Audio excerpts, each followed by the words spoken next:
do my camera. Get it right. Okay, I believe I am on. Hello and welcome to the DanniStories live stream.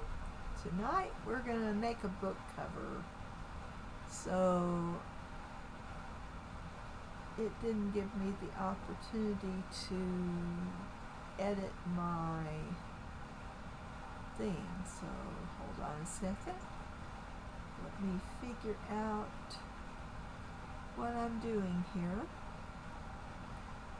And tonight I'm going to be going in DAZ Studio. So I am going to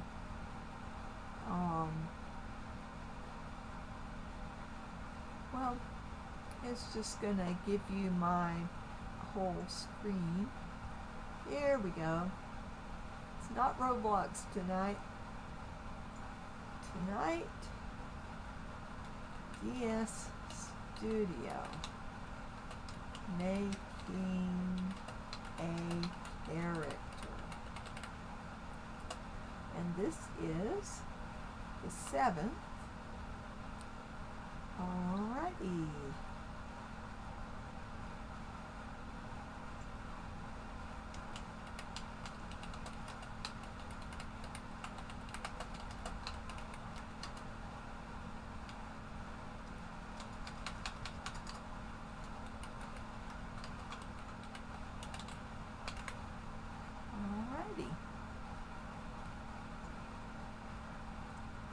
Alrighty, and off we go. Let me get my DAZ Studio up. And I've got some nice toys to play with. So, I've got some ideas in my head. And I haven't planned this out, so this is totally candid. Let me go to DAZ. Where is DAZ? Why am I not seeing DAZ? It should be right here. So let me find it. Well, duh, it's on my bar. I'm totally not all here tonight, folks. It's okay. It'll all be okay. Alrighty. I've just been having a lot of stress and it's affecting me, but it's alright. It's alright. So I'm going to start up DAZ Studio and here we go. I am not seeing myself on here, so I don't know why that's happening, but let me see if I can set up my monitor. I usually use my iPad. I'm not sure I understand. Siri, open Twitch. Siri, open Twitch. You'll need to unlock your iPad first. Okay. I'm having a bit of trouble here. Please try again. Open Twitch. Open Twitch. I'm having a bit of trouble here. Please try again. Siri's on strike. Oh no. Oh, okay. Well, let's see.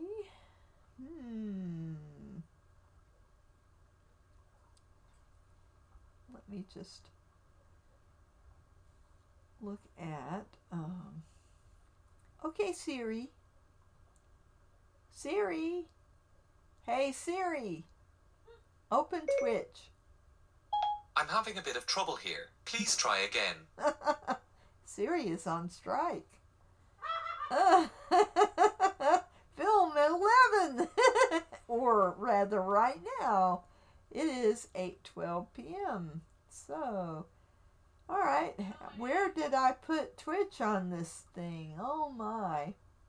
Maggie, could you just go to Twitch and check my live stream and see that I've got my stuff? Why is it not doing this? You're good. I'm not logged in automatically. This is weird. Are we on the internet? We should be. It says I have internet access. If you're gonna do that, make sure you're not showing your screen. Oh, I'm not. I'm just You are showing your screen. If you're gonna log in, make sure it's off. Well, I can't do it the other way. The other way is game capture, and it hasn't been working for me. I can try it. Let's see. Alright, well, I switched it, but it's not giving me the change the capture. Hello? It is not giving me the option to go to DAZ Studio. Why? Because DAZ Studio is not running. That's why. Alright, so let's run DAZ Studio. And hopefully it will log me in. And, you know, because I'm not going to show putting in my password. It's asking for my password. Okay, timeout. I'm going to pause the live stream while I put in my password. So I'll put my be right back screen up, and then I will deal with this, because I don't understand why it's not just logging me in automatically. It did yesterday. Oh, this is bad. Okay.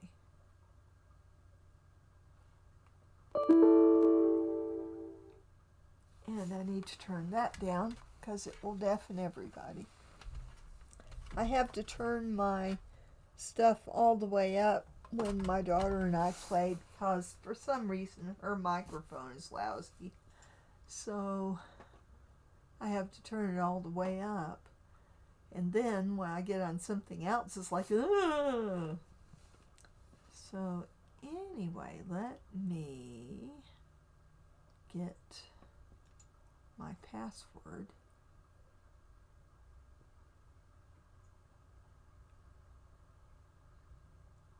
It's not in my recent files. Wonderful. Things take too long. I just want to get up and running and do this. I hate passwords. That's why I have a petition on change.org that says abolish the password. Please sign up. If you hate passwords as much as I do, sign up. I'm trying to get the attention of everybody who can be gotten their attention, because we have the technology to abolish passwords. There is no reason why we all have to go through the hassle of passwords when we have fingerprint readers on our phones. We have cameras that can recognize our faces. There's plenty of ways to identify us so we don't have to type in a password. And I think that we should abolish the password. It's the 21st century. I want my robot and my flying car, darn it.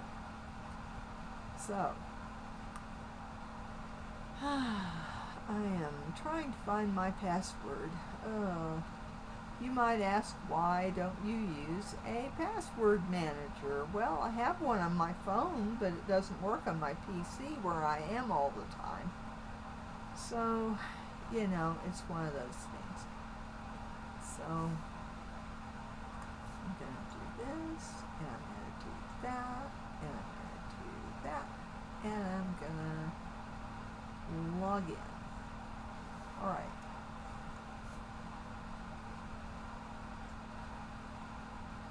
Now next time, automatically logged me in. Alright, now I am logged in and I will be able to see my stuff. So, I'm going to go back to Twitch Studio and put it on gameplay. And I'm going to change my capture to DS. Alright. Here we go. Alright. Let's make a character. Okay. Now, we've got it. Now, one thing I need to do, the character I'm going to make tonight is Sebedion. Sebedion is Giant, and he is the Emperor of the Unified 13 Galaxies. So he's a very powerful man, but very humble, and a good ruler. He cares about his people, and he works to end slavery and other things through sending his diplomats out to negotiate trade treaties, because trade feeds an economy, right? So I'm going to fool with my camera a little bit so that it is easy to look at it while I work, I think. Okay, I'm still looking up. If y'all can put up with that. Okay, Maggie, how's it looking? Okay. Alright, Maggie says I'm A-okay. So, is my sound coming through and not through Discord? Okay, so it's not just coming through Discord for you, it's coming through Twitch. Yeah, it's coming through Twitch also. Alright, good. Okay, then I am all set. Twitch is delayed by a minute or two, though. Okay. At least on my end. I don't know why. We're in the same house. Okay, well, here we go. So I'm going to create a new file, and I'm going to save this file so that it will automatically get saved. I'm going to put it in my book covers folder, because, no, I'm going to put it in my regular DAZ folder. So my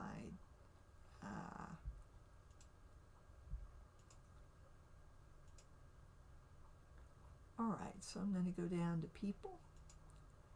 I'm going to make him with Genesis 8. Now, I'm aware that there is Genesis 8.1 and it's good, but I'm going to make him from Genesis 8 because it's just simpler for me right now.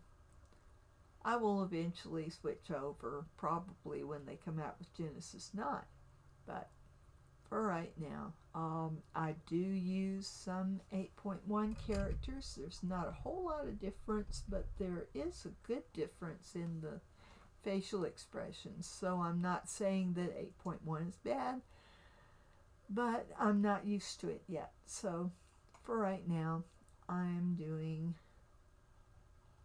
this. And I'm going to go to Giant, and I'm going to make a new, well, he's Elshar Giant, so I'm going to put him here. I already have a Sebedion. Let's have a look at him. See what he, I don't want to replace it. I want to open it and see how far I got. Because if I already have him completely built, uniform and all, then I don't need to do him. I need to pick another character. But, alright, why is it doing this to me? Look, I was just there.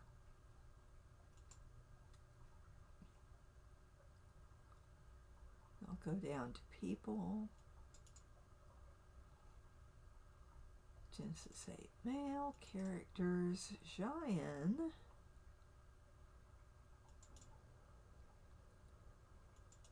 Elshar Cheyenne, Sevedian. So how far did I get with Sevedian? Probably not very far. Oh, it's got missing files. This is terrible.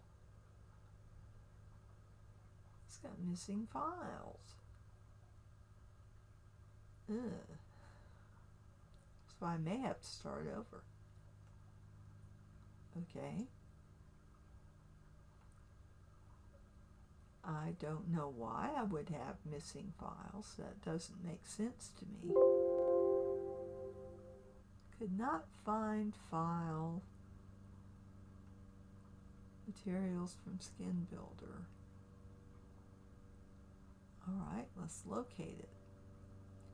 Okay, these files are going to be... It's probably looking on the C drive. I don't know why it is such a pain for any software to use Windows 10 because they want to install things to the C drive. I install everything to the D drive. I have a removable. It works on multiple computers. I don't want it on the C drive. So it messes me up. So I have to go through this occasionally and locate my files. It's crazy. My files are in the same place that I put them when I reinstalled Windows, but it's doing this to me. Like it couldn't find my file. It couldn't find my login. And it's like, why? Because it's probably been moved over to that awful application data directory. I don't want anything in application data, and it's really not meant for folders of information according to PC Magazine. So there's that. You know, I want it to go in an old-fashioned folder, and it really makes me mad when I have to go looking for all my stuff. So, alright, where are the texture files? Are they going to be in here? Materials. From Skin Builder 8, Array. I'm not seeing it. Oh, this is awful. Okay. So, this is really not making me happy.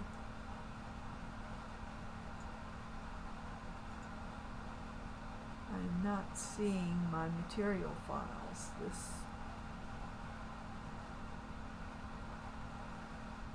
It makes me crazy. So I guess they are down in the runtime. Let's look in the runtime. In textures, and I just see face skin. I don't see Skin Builder. Why? Let's look down here under textures.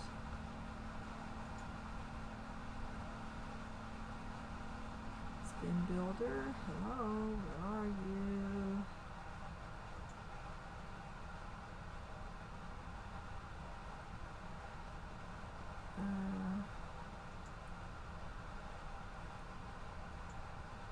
No. I'm not finding this. So I think I'm going to have to redo it, which does not make me a happy camper. But if I can't find it, I can't find it. So that's other artists' skins.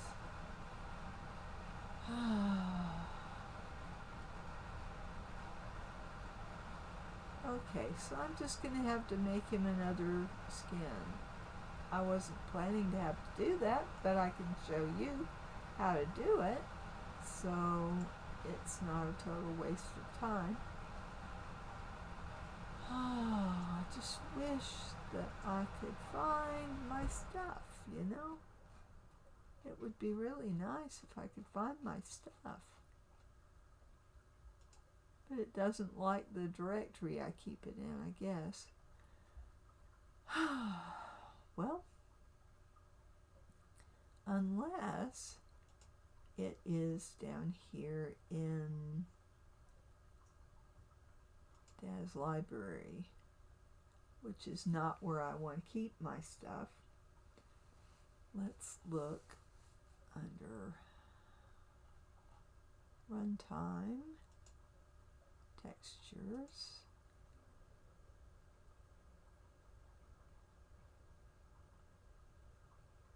I mean, it's all well and good to have all these files, but if you can't find them, it's useless. And I look for them in a certain place, and when I can't find them, I get very ill. Okay.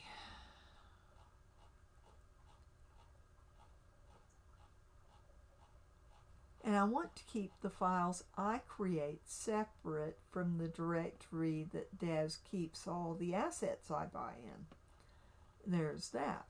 So, if it's in here, I'm going to be going, let's see. And I wasn't planning to have to look for skin texture files. I was planning to just be able to go in on this. So my tolerance for looking for missing files is not very great. And I can't find the thing. I don't know where it is. Stop asking. I'm tired. Just quit.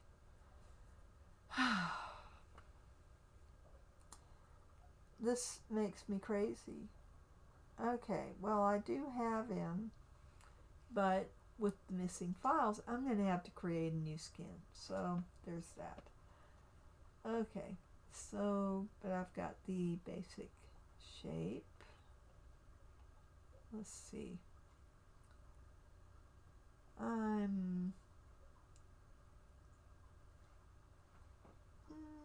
Let's see, which hair did I choose? Kung Fu hair, that is not really what I was thinking of, so I'm going to change that. Okay, I'm going to look for hair. I'm going to look in Smart Content. And, alright, so let's find a hair that looks like Sebedion, because I have a particular hair in mind if I have that hair, and I did get some new ones. So let's see. I think I'll go for the Fraser hair. I really like the Fraser hair. But I might go for another one. Let me see if any of the new hair that I got is here. Let's see. Is there a way to sort through this? I've got it on filter by context. It helps if I have the person selected. Yarden hair. Well, that's not really how I pictured him either. I like the Yarden hair on a lot of my models, but I'm not digging it for this one. Let's see. There's a certain look that I want. His hair is straight, and it is kind of side part. Not totally, but alright, let's look through hair short. Let's see what we got. The Kung Fu hair is not doing it for me. I like the Kung Fu hair on other characters, but on this character, I want something different. So I'm going to look through and see what I have.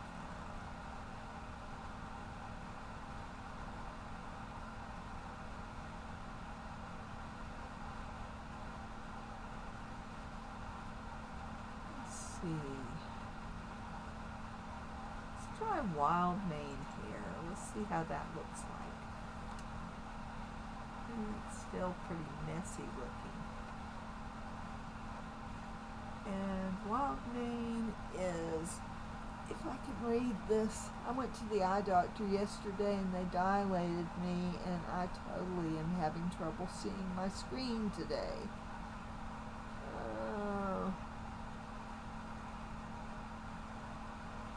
Of course, my allergies are bothering me, and that's probably what's going on. I can't see this directory. I can't tell what's going on. I don't know how to make the screen bigger. The trials of being old.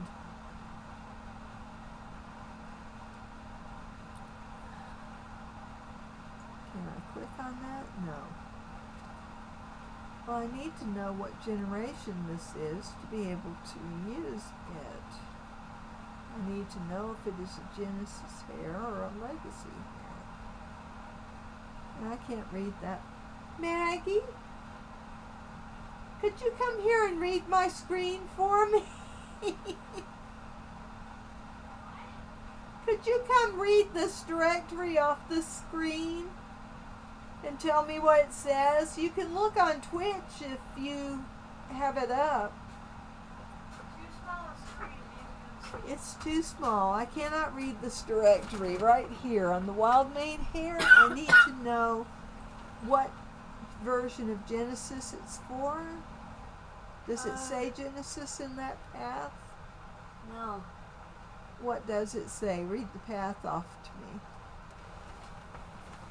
Wild mane hair. What figure? Yeah. Doesn't say. If it doesn't say, it might not even be a Genesis hair. Type, version, size. Yeah, it doesn't say what model. The path will give it to you, so just read off that path. Library people, Genesis, hair, wild mane hair. Genesis. Okay, Genesis. It's Genesis. So now I know what to put in here. It's Genesis. It's hair. Short hair. Except. Alright, now it will fit it to him. Whoops. It kind of... whoopsie, that's not what I expected.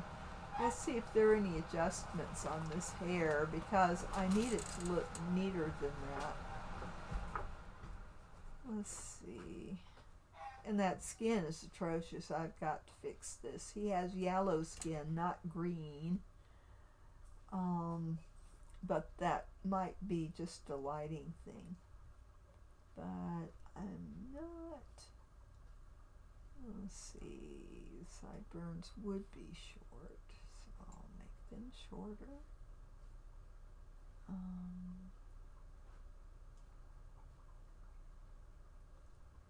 Let's see.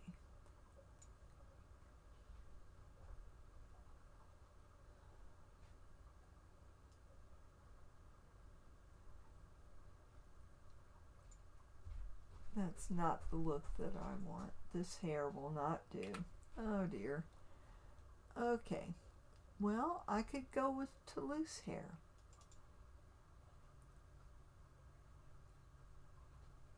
Alright.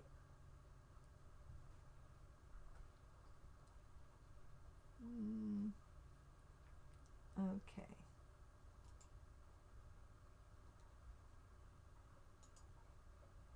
Fit to... Yeah. Alright. And Toulouse Hair is Genesis 8. So it is Genesis 8 female. It is hair. It is short.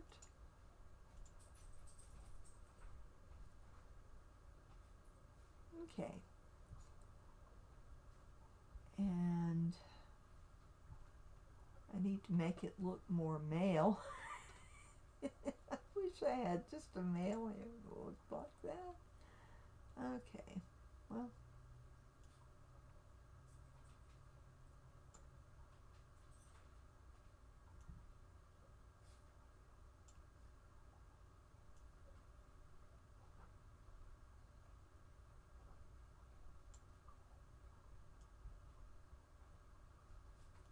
pull these sides in. Yeah. Okay. All right. This is a really nice hair done by,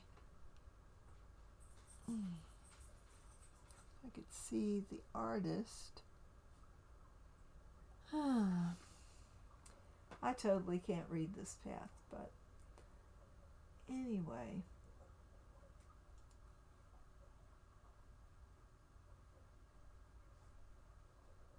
Well, let's see.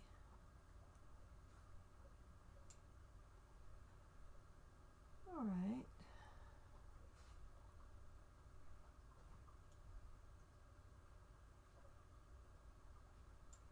Yeah, that looks more male. Let's see. We'll make it shorter.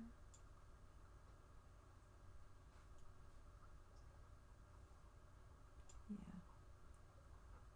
I really want to pull that in.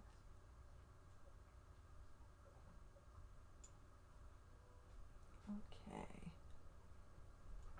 The back. Well, the back needs to be shorter, but let's see if there is an adjustment. We're going to make the sideburns really short. Okay. And I don't want it windy. Not at all. Okay. I'll take the volume down. That looks more male to me. Okay. At least Cheyenne male. Okay.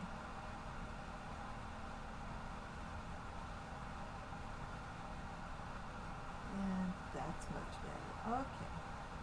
Now that's let's see.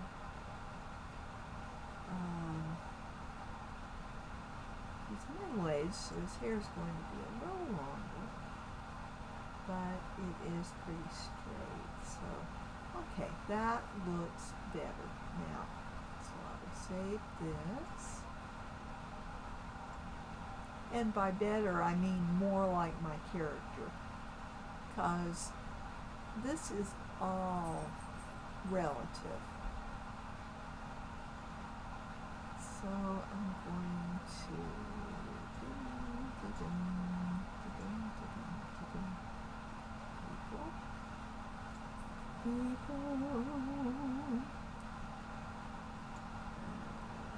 female, male.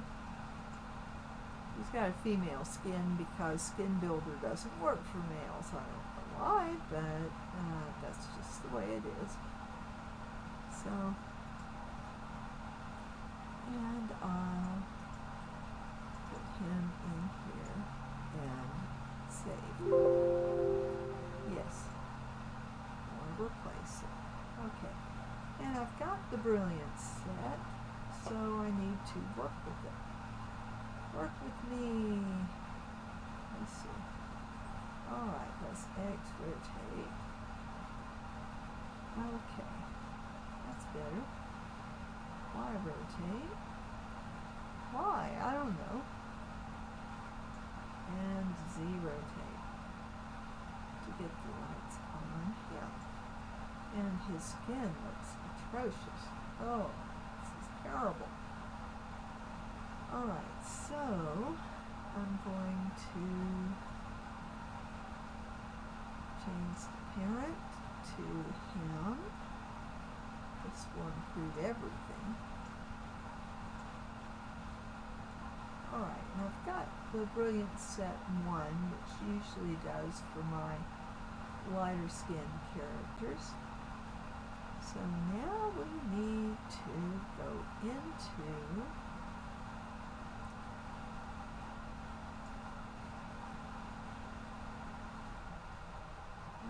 so let's look at his basic body shape.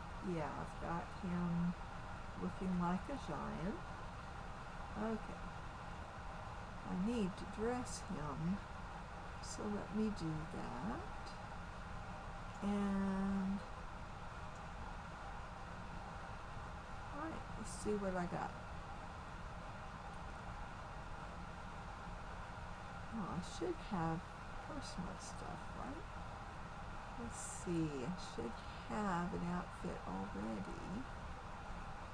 Let me think here. But I just got a new outfit, which is awesome, and I want to use it.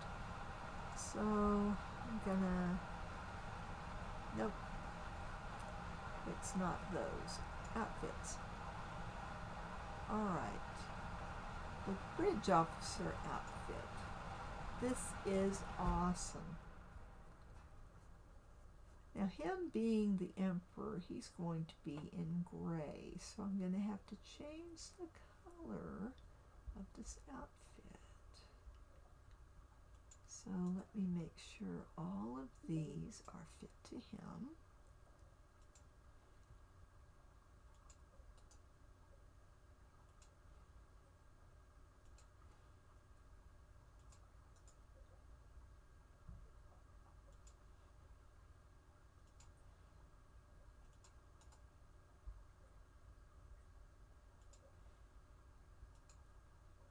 Okay, let's take a look at him.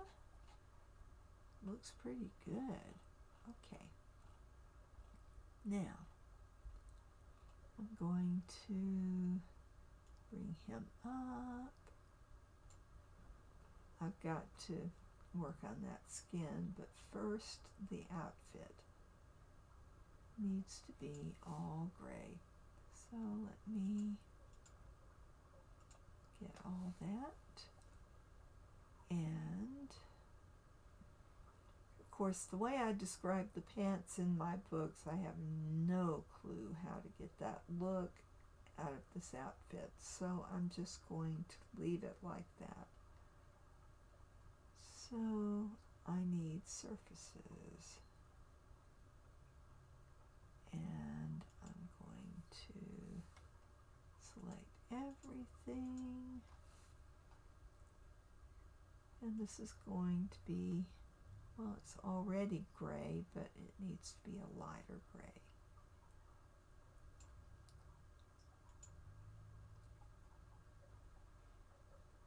Oh. Well, I think what I'm going to do is do that so that I get a uniform gray color. Now I need a sash. And what I've been using is the, okay. Did I save the sash? Let me find out.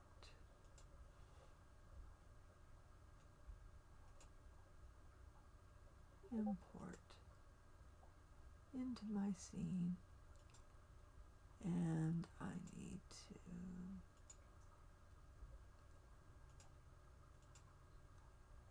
get down to people.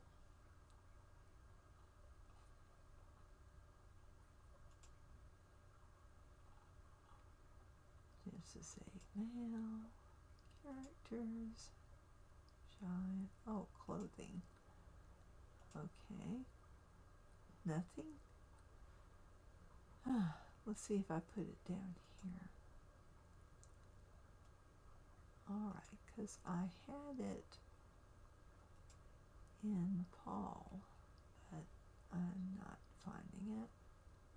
Why is it got something in there?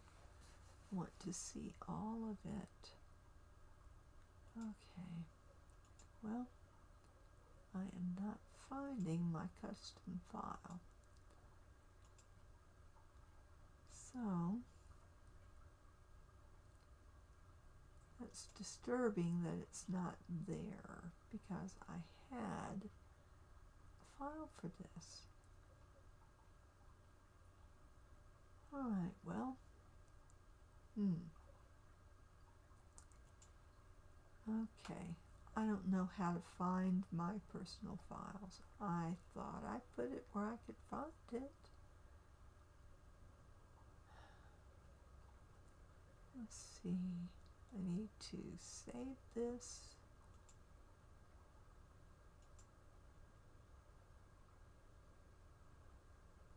Alright. So let's go ahead with his skin. I'm going to go into Skin Builder, and I get to that by scripts.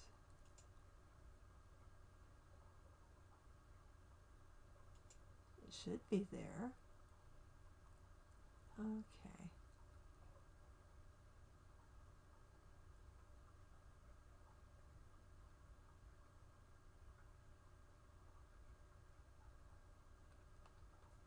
All right. Well, okay.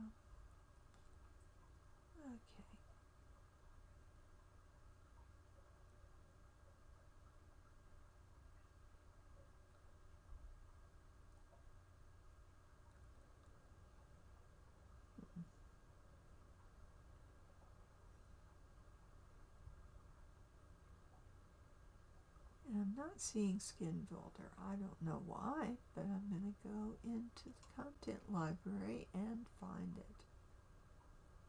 That's Scene Builder. I don't need Scene Builder. I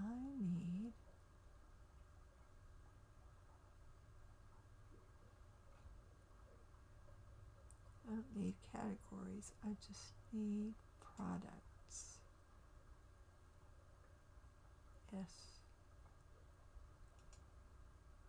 S for Skin Builder. Let's see if I can get it to open. You're taking forever. Why? Okay, Skin Builder 8. Where is it?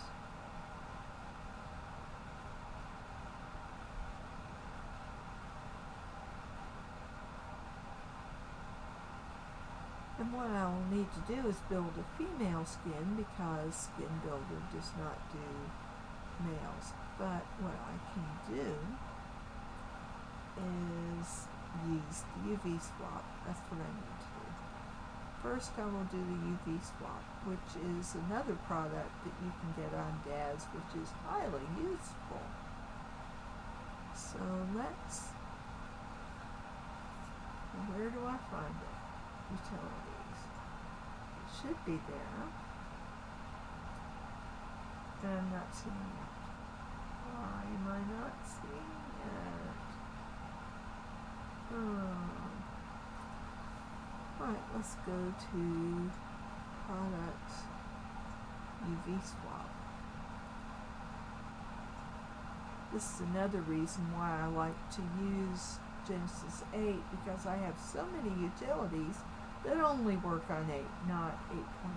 So I am not sure if this one works, but on 8.1, but I don't want to find out in the middle of the build.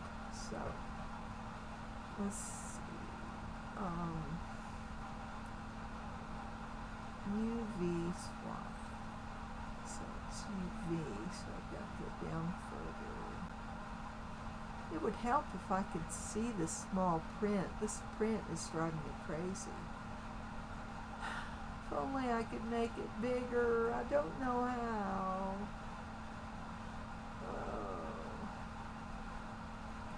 Alright, you are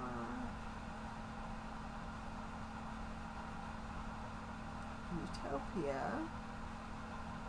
So where is my UV swap?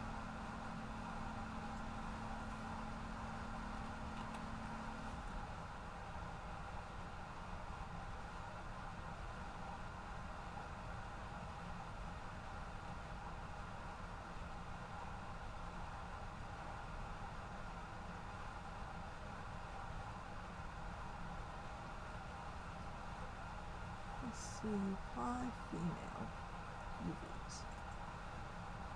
Okay. Did it do it? know if it did or not.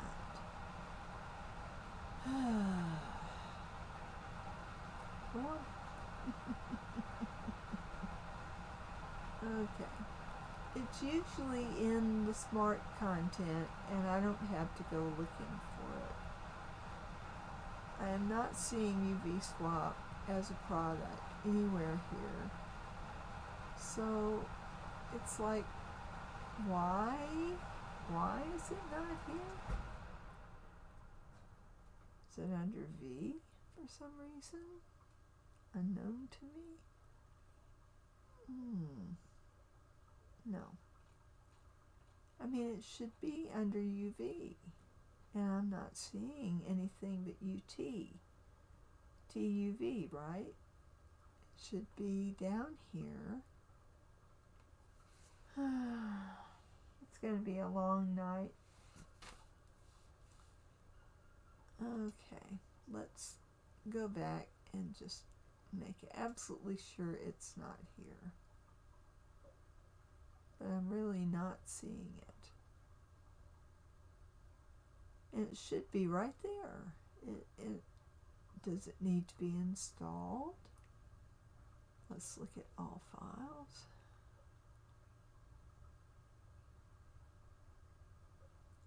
Let's look at the content library. No, it would be under Smart. Usually at the bottom there's a thing that says install.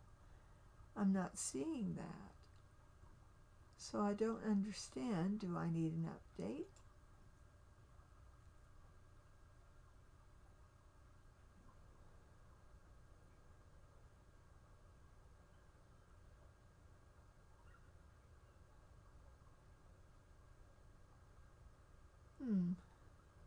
I'm just not figuring this out. I've got this neat content utility, which is why I have this extra menu over here, but it's only figures, wardrobe, hair, materials. Oh, let's look and see if I can find my materials. I don't know. Aha! Apply female UVs. Yes. Merge into scene. Okay, now we're in business.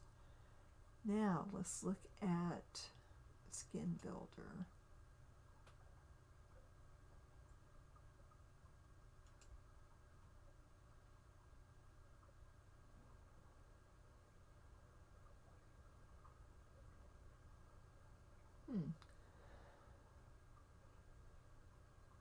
Alright, let's look at other.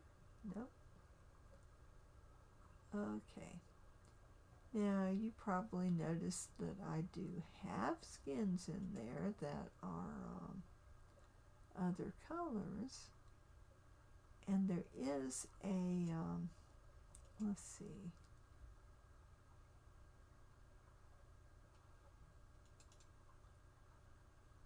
Alright, I'm sure I've got the female thing applied, but I'm not seeing. Let's look under utilities. It does have things. Alright, let's see if it shows up here. Sometimes it'll show up in this neat utility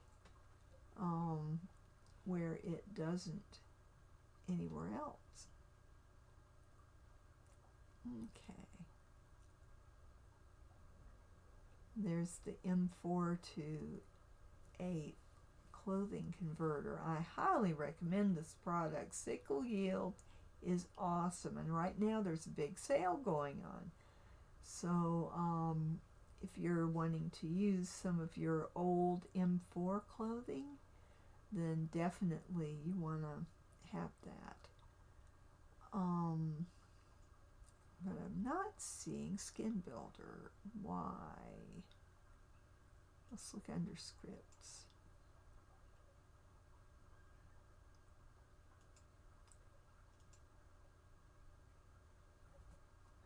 Nothing? I am not seeing Skin Builder. This is very disturbing to me that I'm not finding Skin Builder. And there's nothing under scripts or utilities. Let's see if it's under unassigned.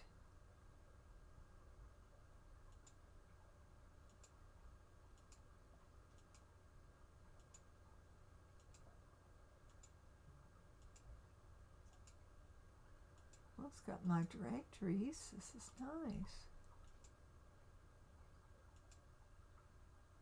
But it's not showing my assets. Okay.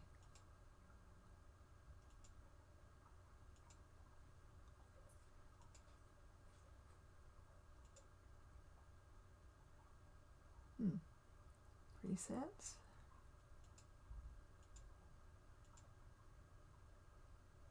Not seeing it under that. I'm looking everywhere I can think of, and I'm just kind of scratching my head and going, I don't know where else to look.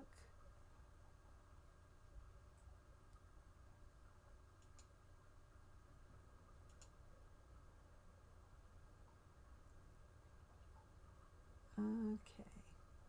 Well.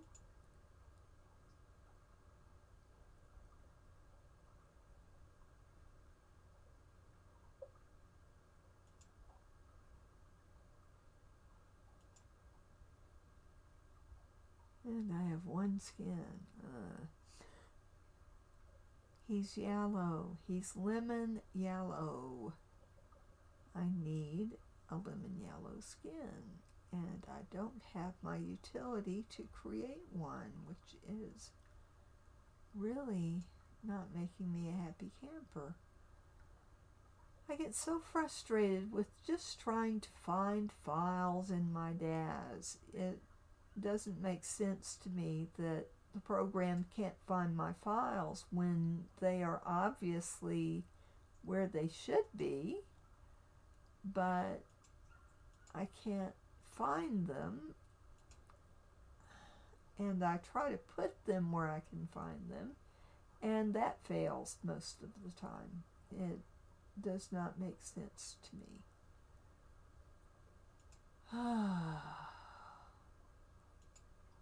And my presets are gone. I had presets.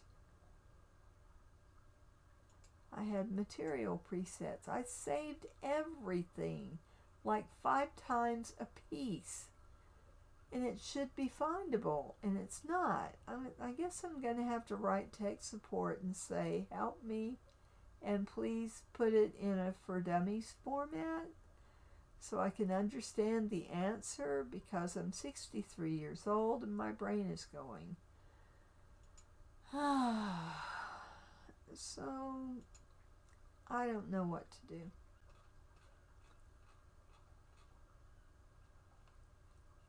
Well, if I can't get to Skin Builder, what I can do is select the surfaces and go,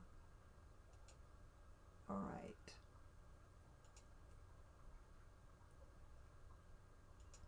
There he is. Oh, this is so hard to see. I wish that they made a theme with really bright colors so I could see how to select things. Good grief, why is that color like that? Ew. It needs to be a nice golden yellow. That's better. Alright, I need to be selecting more than that, so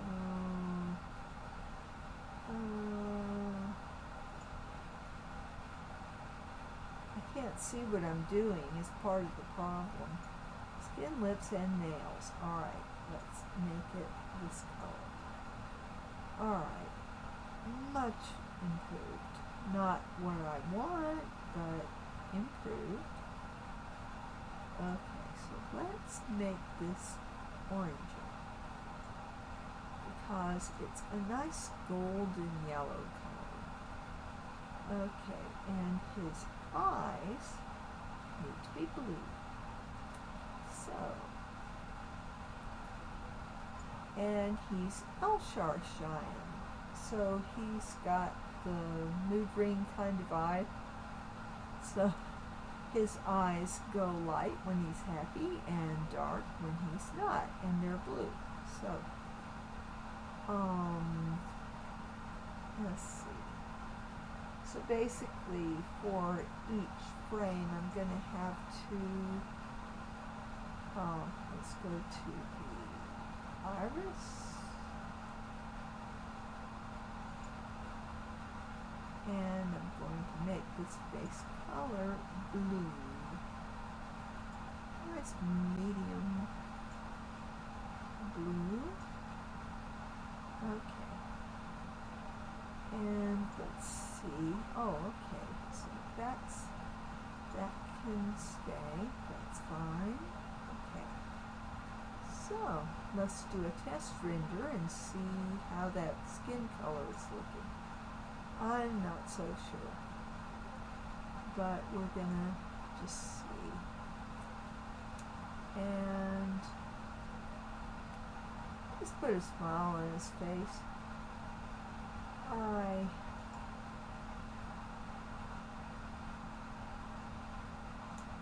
Let's see.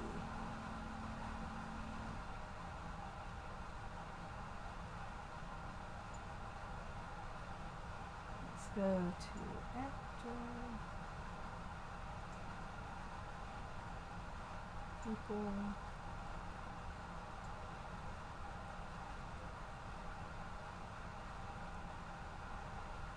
I'm not finding the adjustments that I want.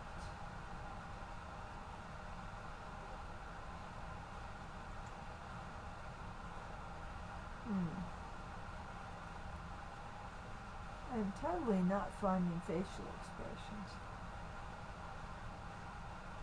Why am I not finding facial expressions? I'm finding everything else. I don't want to shape him. I want to pose him. Goodness. Okay.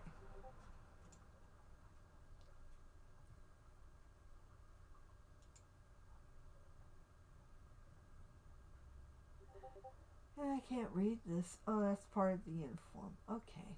So, this is not making me happy. Things are not where they were last time. So,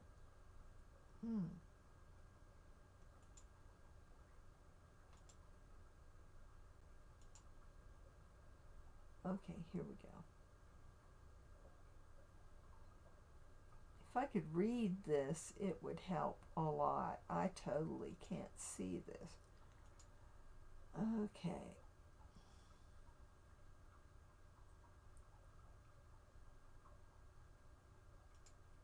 Face.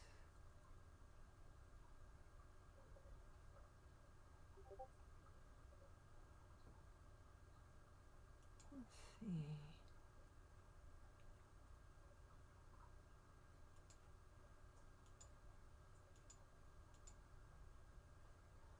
Where are my expressions? I can't see. This is just... I need a magnifying glass for my screen is what I need. I need to be able to color these titles so I can see them. This gray on gray is not working for me. And I don't know why the folks at DAZ thought it was a good idea to make everything gray. Because for people my age, you totally can't see it. There's not enough contrast here.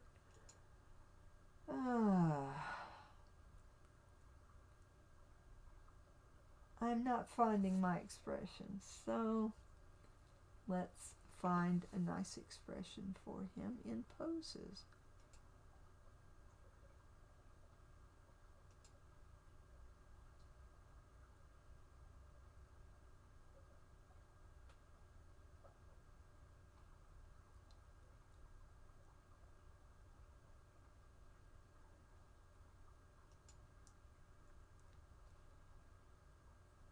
Okay, let's,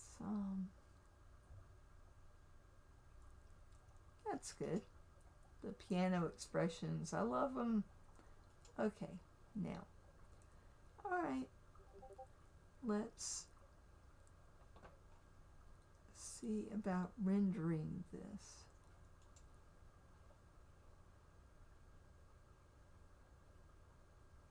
I bought some new stuff, but I'm not seeing my new stuff. So it's like, okay, so the expression stuff I had is no longer there because I bought these two huge expression packages, and I'm not seeing them in my products. So I'll find them, and hopefully I'll have my act together better. This is the first time I've brought up DAZ since I bought all the new stuff. So I just probably need to install it. I did install it with IM, but I'm not sure what happened because obviously the expression stuff did not get installed.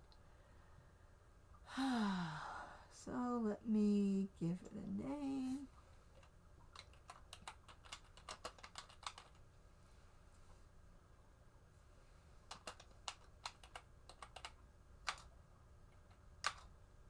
And I can't see how to type. I don't know where I am now. Portrait. Alright, we are ready to render. Let's see how it comes out. It looks so dark. But luckily, this machine does not take long to do its thing. So, if it doesn't seem to be working right, I might reboot my DAZ. That might help. I was playing World of Warcraft. Maybe all the memories tied up in that or something? I don't know.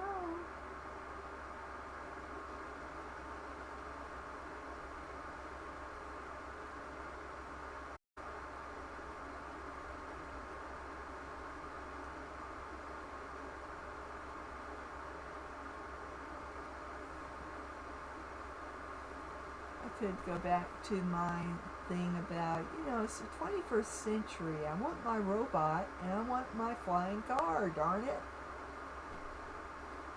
I just want things to work. I'm old and I'm tired,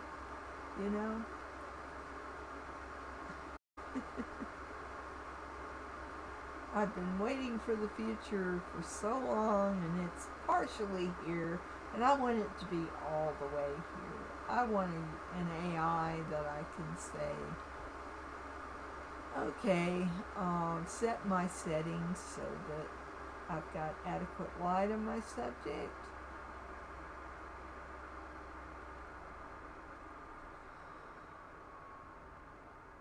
But we'll see how this does. I'm usually very pleased with the result on my Brilliance Lights. So we'll see how this goes.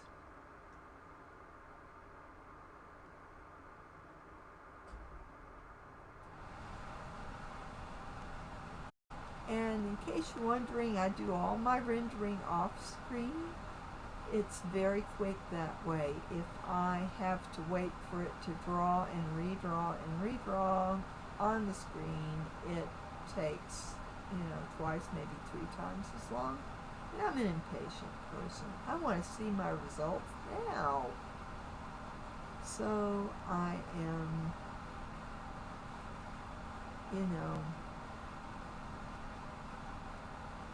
it's taking longer than it usually does. It's already gone 2 minutes and 39 seconds. And 0%, it should be there. So my DAZ is definitely not acting right.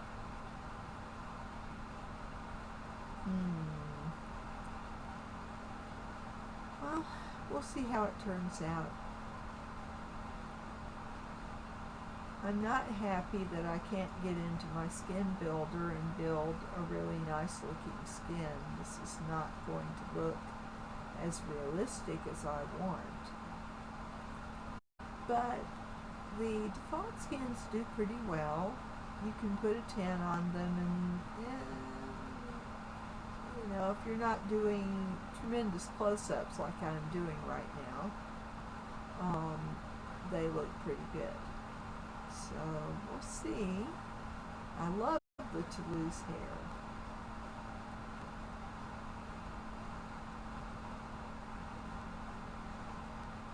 So this is kind of how I imagined his hair. We'll see how it looks on the render before I pass judgment. Okay, well, we're finally getting some iterations here. So,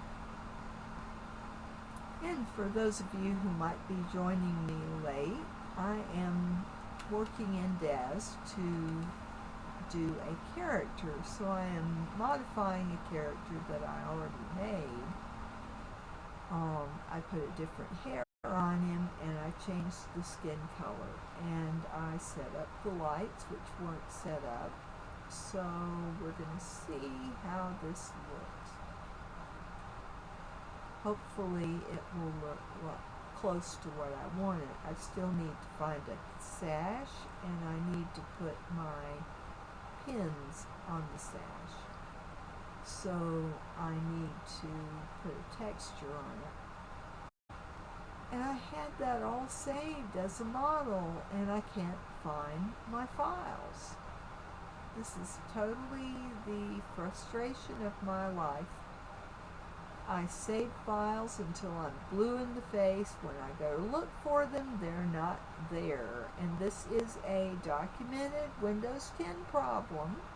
I had it in Windows 11 as well, and I went back to Windows 10.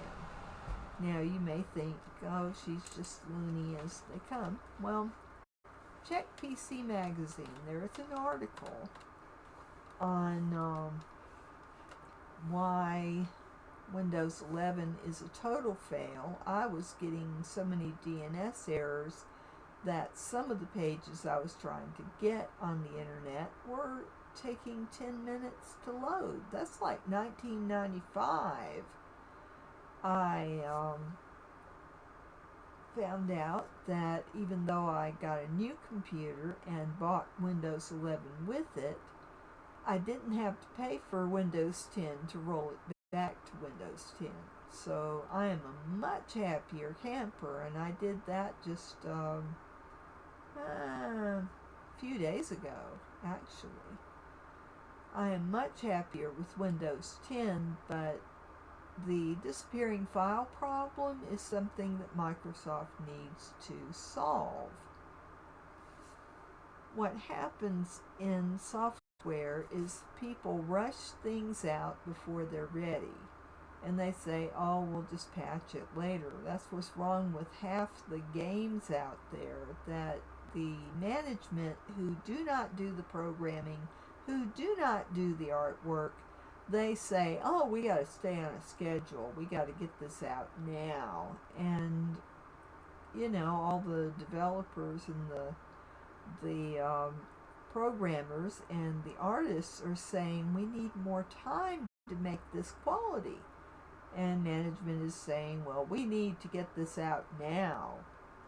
I think that management should listen to its employees. And this is a pernicious problem of all corporations, that they are not listening to their employees, they are not making an attempt to keep their employees happy and deliver quality products to the end user.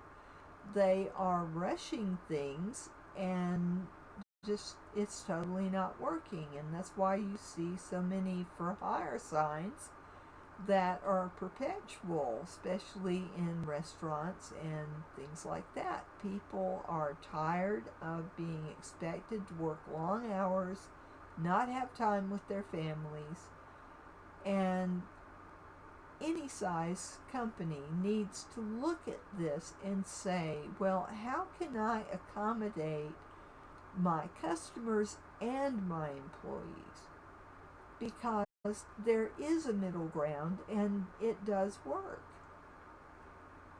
But as long as they don't want to pay an employee what they're worth, as long as a living wage is not a thing in our country, we have so many people out on the street and doing drugs because they are hopeless, because they cannot get ahead.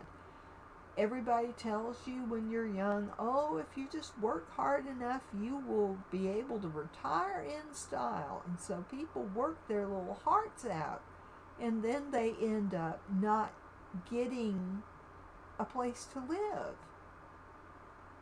What's wrong with this picture? We have the elites who are making all the money, and they're stressed out too. They're sick of the rat race too. We need to all come together and work out solutions together to end discrimination, to end the lack of housing that is reasonably priced so that a person at a minimum wage job can afford a place to live. We have all these problems and they're interconnected. The incarceration problem, the mental health problem, the poverty problem, the problem of people getting disabled. All of it is interconnected. You cannot have a society and just say, well, we're not going to look at those things. We're just going to look at the bottom line, profit. No. It does not work. Our society is falling apart at the seams because of mentality like that. We need to start thinking of taking care of everybody. And there are certain people that may say, well, that's too expensive to take care of everybody. No, it's not. You save money in the long run. When you give people health care, then they are motivated to go to their work. When you accommodate people in the workplace, they feel valued. When you have people who feel valued, they work harder. And if people don't have to worry about where their next meal is coming from, or if they're going to be able to pay their utility bill this month, or if we're going to be out on the street because we can't afford the rent, it went up. These problems are not going away, and we can close our eyes to the fact that every city, small town, every place in the country has a tent city. You should ask about that. You should ask your city fathers, where's the tent city and what are you doing about it? Because the cleanup on these tent cities is astronomical. That's a large part of each city's budget. If all the government agencies would get together and the corporations and figure out ways to house people, you would have less crises going on in our nation right now. Just saying. Okay, my render's been going for 11 minutes, 12 minutes. Something is vitally wrong. It should not be taking this long. This is a simple render of a person. It should not have anything complicated going on with the lighting. So I'm kind of wondering what is going on with this. So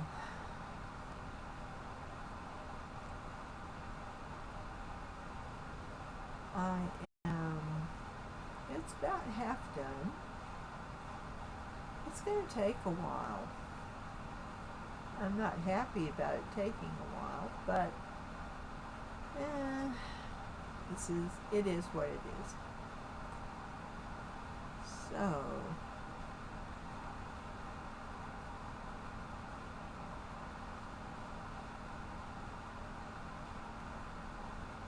I do big renders, but that's not really the problem, because I always do big renders and they usually take like 3 minutes tops. So I don't understand why this one is taking so long.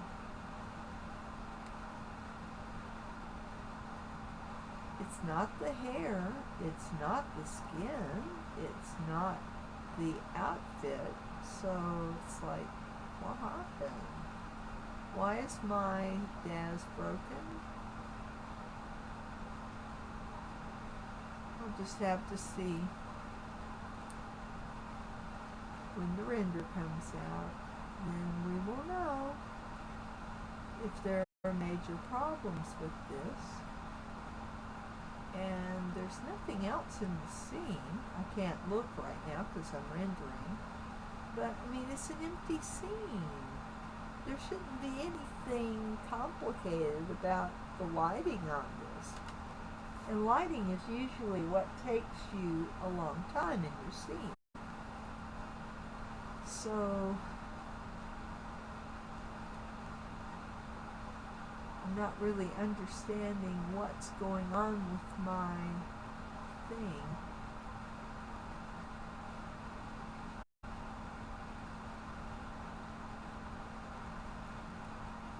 But let me go over to Twitch Studio and see if I've got anybody in my chat.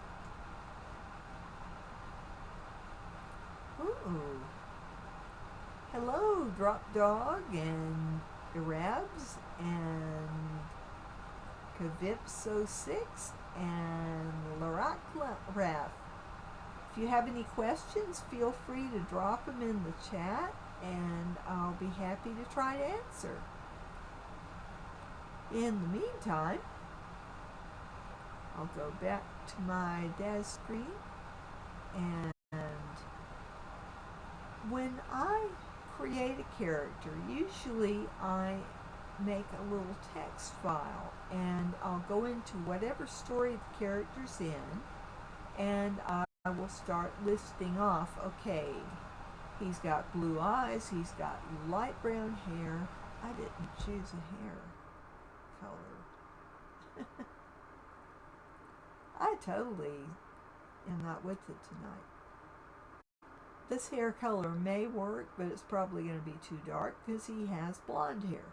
So, anyway.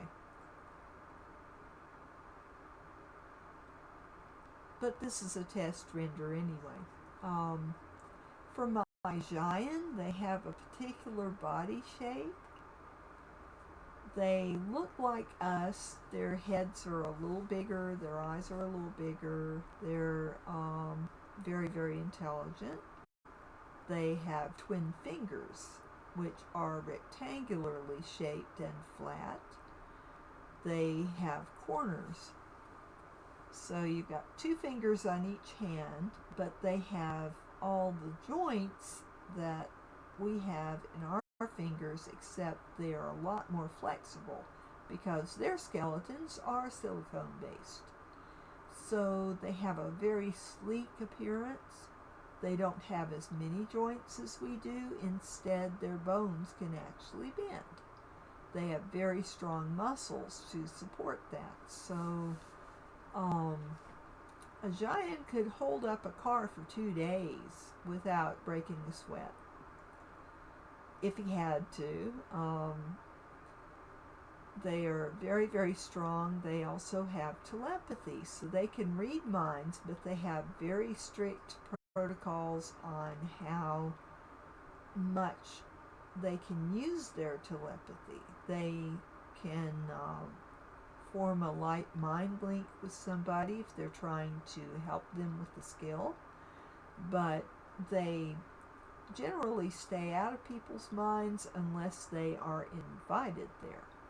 So they do pick up on our surface thoughts. So we Earthens, of course, don't have telepathy, and we're not used to disciplining our thoughts.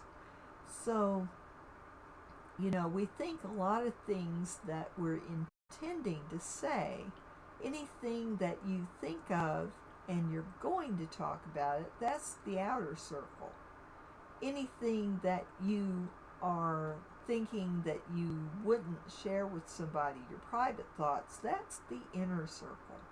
So there are these divisions between outer circle and inner, and it is a complicated thing for us earthens, if we acquire telepathy,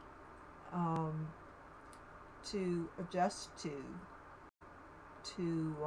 control our thoughts so that they are not being broadcast all over the place. So, in the 13 galaxies that this man is the head of, there are a lot of non-telepathic species like the bacillips, and they helped Earth create 50 colonies.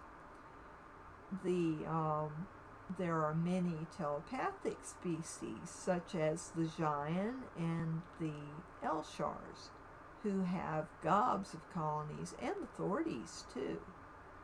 So you've got some major factions that have a lot of colonies. It equals a lot of trading partners. And that is what the Unified 13 Galaxies is all about. It's basically a big trade network. There are no armed ships. There is no policing. There is trade. And if a member of the Unified, to be a member of the Unified, you cannot have slavery going on. If you are advocating slavery and taking slaves, you will be expelled as a member. So that hurts your trade. So you're motivated, if you're a member of the Unified, to not get involved in slavery so you can keep your trade through their network. Now, the Alliance allows slavery. They formed their trade network because they wanted to continue slavery. So the Bacillipians, they keep slaves. Elshars keep slaves. But they can't take Earthens as slaves. This is a treaty that was negotiated when Earth joined the Alliance, that Earth and her colonies would not keep slaves. There is slavery in the Earthen colonies, but it's not legal. So, I've got this universe, and if you want to take a peek at my universe, it is on World Anvil. I am adding new articles all the time, and it's in its infancy there, but I plan to put my entire universe up there, and it's pretty complex. It's got a lot of parts, so it's going to take me quite a long time to put it all up there. But the next things I'm going to add are the worlds that are in my book 80th Scientist, which is available on Amazon Kindle. So this character is one of the characters that is in that story. So at the time, he is 7th Galaxy Minister, and the whole of 80th Scientist takes place on Arion, which is a world in the 7th galaxy. And how Arion came to be is an Elshar went to Earth in the 1840s, and he made friends with some folks, and he told them, hey, you're new in America, but how would you like to have a whole world of your own? And I can help that happen, and I can give you tech so that you can trade with other worlds. And a bunch of them said, hey, I think I'd like that. So he gathered 100 families, and they went from here in the first galaxy. The Milky Way is the first galaxy. The 7th galaxy is the Large Magellanic Cloud. And Arion is a world that the Basilips were going to colonize, and they started terraforming it, and they realized that this environment would not be good for Basilipians. So they abandoned it, and they traded it to Asha the trader so that the Arionians could have a place to settle. And then 100 years later, here comes a Giant colony, and they negotiated for land on Arion, but there were some misunderstandings because they were negotiating in several different languages, because the Arionians wanted it that way.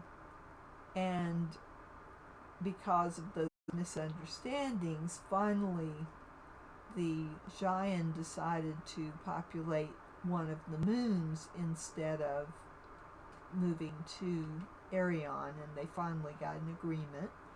So the Yei Giant colony was formed on the little purple moon. The Arion has 3 moons. There was one that was very much like Arion, that they made the colony beautiful, but Zabat came and invaded and killed everybody. So now that moon is vacant as a memorial to that colony of Arion. The other moon is Tri I, and it's populated by some creatures that don't really trade, they just are self-contained. So that's Arion's system. And let's see, so Sebedion is a very skilled diplomat, and he became 7th Galaxy Minister, and then later Rhineo, who is Emperor at the time he's 7th Galaxy Minister, appointed him to replace him as Emperor. So let's see. Well, we're 85%. Not bad. So, you writers out there, what are you working on?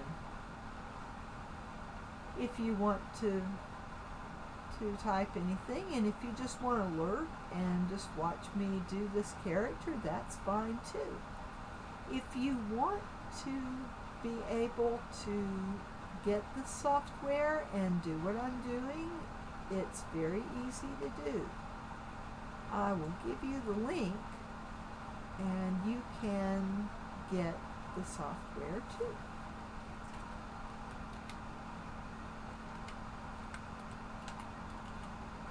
If I can get my stuff to work. My computer is just running very slowly. I don't know what is causing it.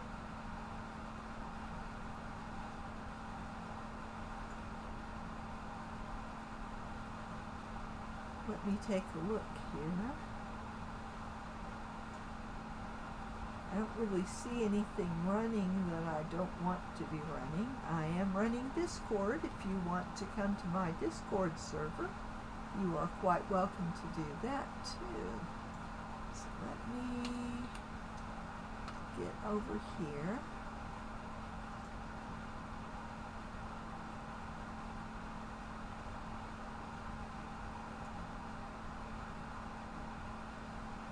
This render is just really taking a lot out of my computer. I'm having trouble getting to my links. Well, of course it would help if I could see my screen and type in the right stuff. Oh, me.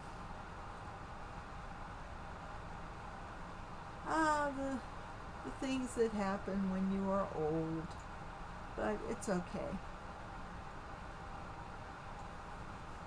Alright, I will put this link to DAZ 3D down here. Why can't I type in the chat?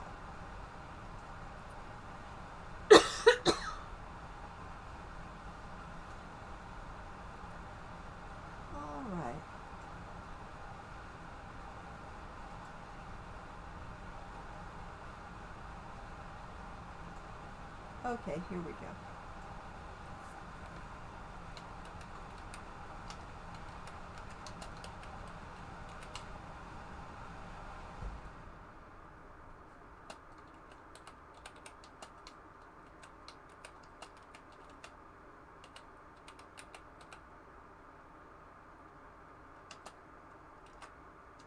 There you go.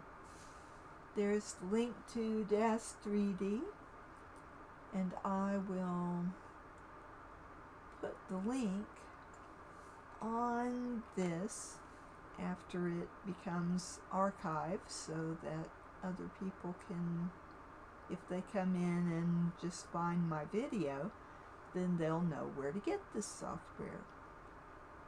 And before I leave, if I can get things to cooperate, I will create a character from scratch so you can see how that works. So let me bring up a little notepad file here, and I will keep track of my links that I'm giving you. So there's notepad. Okay.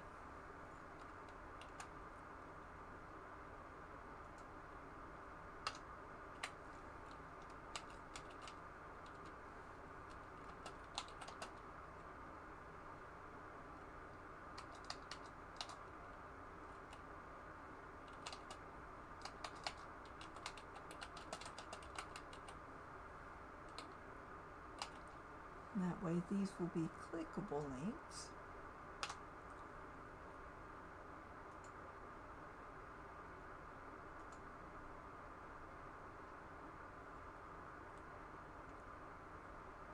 And let me find a good place to put it.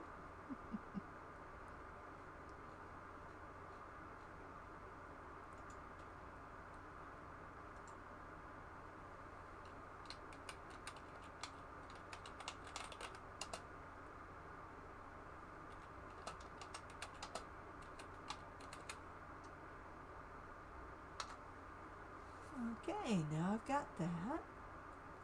And alright. This is the software I'm using. You can go there, download it. They will not bug you about buying anything, although they do have a lot of 3D models for sale, but they also have freebies. So when you get DAZ Studio as a download, you will get characters that you can modify. You will get environments that you can put them in, lights, everything you need to do simple scenes. And there are plenty of tutorials on the DAZ 3D website to teach you how to use this tool. And as a writer, it is wonderful to be able to have a character in my head. I know what I want him to look like, but then I can go into DAZ 3D, I can model them and make them look like I've got them looking in my mind. I can dress them, and I can do a render, which rendering is hard to explain, but basically it's all about light and shadow. When you create a 3D object, it's not going to look real unless you have realistic lighting and shadows to bring out those details in your model. So in DAZ Studio, you don't have to create the person. You've got males and females, and you've got a way to make them more androgynous looking if you want to. And the characters are kind of like Barbie dolls that you can dress and pose and put lighting on, and then when you go to do the render, the software figures out, okay, the light's coming from this direction, so the shadow's going to fall this way, and it does all those neat calculations. so that it can figure out where the light's coming from, where the shadows are going to fall, and how intense the shadows are going to be. So it kind of works like photography. So if you are an amateur photographer or a professional photographer, you have a leg up in using DAZ 3D, because if you understand when you're going to take a picture, you want a certain kind of lighting. In photography, period, they talk about the golden hour, you know, that hour just before and after sunset and before and after sunrise, where you get the best lighting for your subject. And you don't want a colored light. So, like, my light here in my bedroom is kind of yellow, so it kind of makes me look kind of yellow, so it's, you know, not the best lighting setup. Now, I can add an external light, so I happen to have one right here. So if I add light to myself, I can turn this on, and I can either make this light more, I can make it dimmer so it doesn't wash out the light that's already here. I can also change the color of it. I can make it warmer or cooler, or I can have both. So you see how that changes how I look. Well, this is kind of the same thing when you are working in 3D. I'll turn that off now, because I don't want to distract from what's on your screen. But it's the same deal with the lighting in DAZ. You can make the lighting cooler, warmer. You can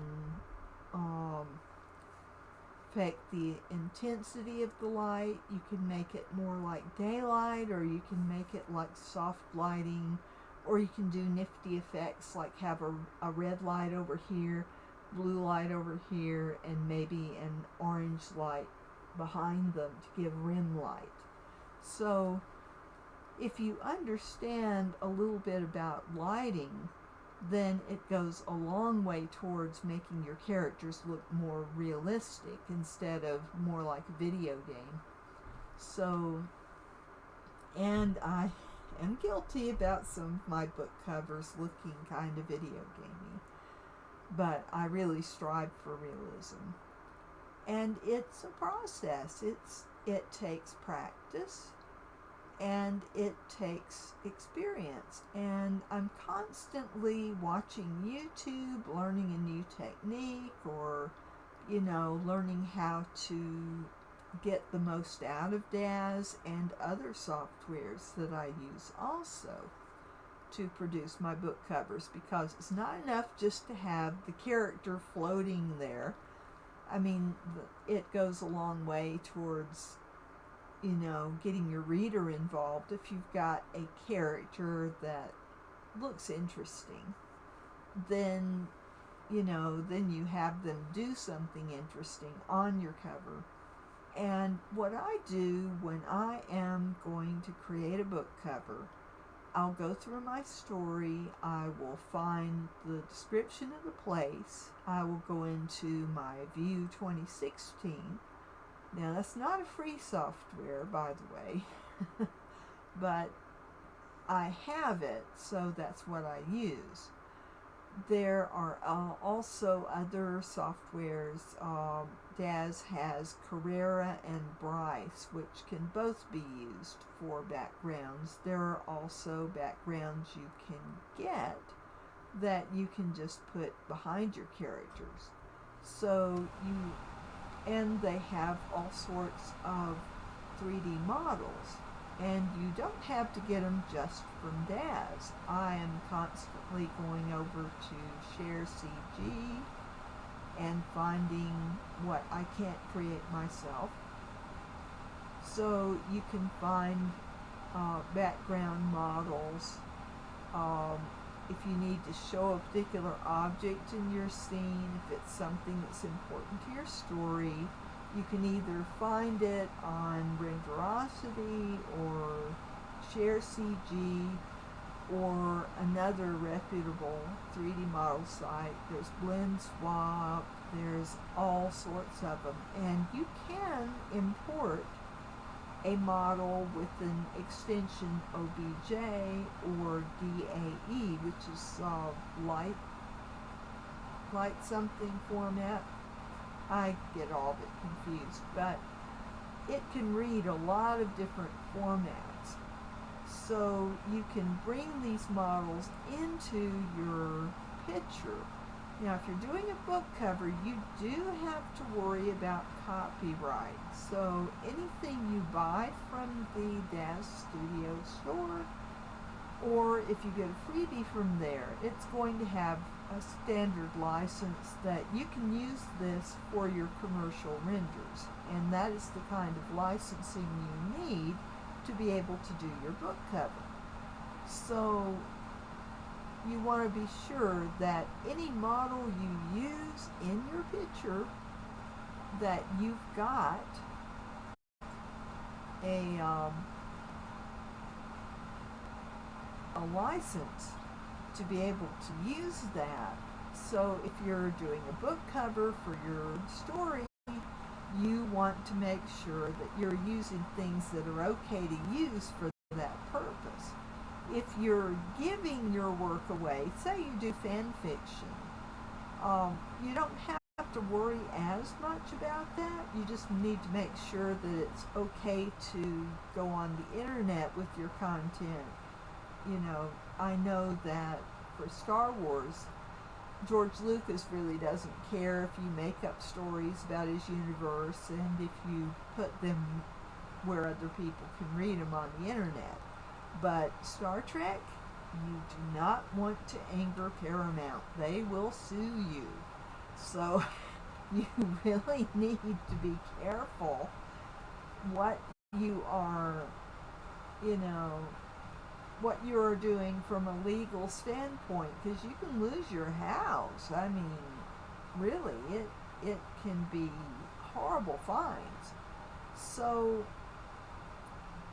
you want to be sure that whatever you're using is legally okay for you to use for the purpose that you're using it.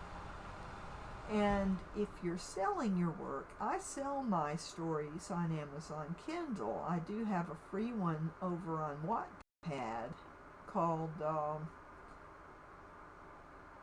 The Art of Being Grateful, which is free to read, and I will make that link available too. But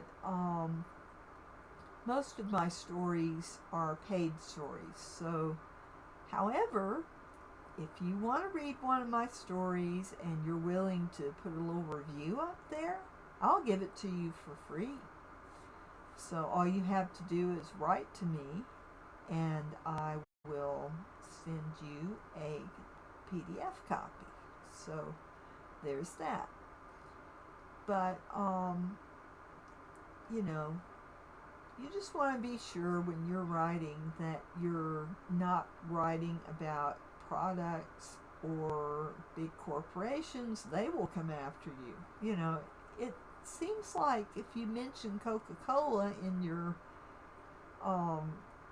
your character's hand, they've got a can of Coke. If you mention that, Coca-Cola might come after you. And it seems counterintuitive, but every time you watch a movie, if you see a romance novel on that table and you see a brand name of coffee or you see a brand name of a fast food that they've been to, they have paid that corporation for the privilege of displaying their logo, even though it benefits them. It doesn't make sense to me, but that's the way that works. So you want to be real careful. If you mention a brand name, it's, it may not be okay. I have been guilty of doing that in my stories, but really, I don't, I just mention, I don't go into detail about, what it looks like or whatever. But it's really better to avoid anything brand name in your book covers, definitely. Because you have to have permission, even though you can get 3D models of places that you would see as you go about your daily lives. But if you display those on your book cover, you may be in legal trouble. So make sure that anything you put in your book cover is more of a generic thing, or make up your own logo if you've got the means to do that, or look for something that somebody else has made up that is okay to, that's licensed so that you can use it. And it looks like my render is finished. So now I'm going to go to my directory and I'm going to share my screen. So let me go over here and change the capture to full screen application so you can see. All right. So now you should be able to see it when I go over here to my File Explorer, and I will go to my cover. No, it's not there. I have to think about, okay, where do I have these things? DAZ Renders is here. So here we go. Oh my.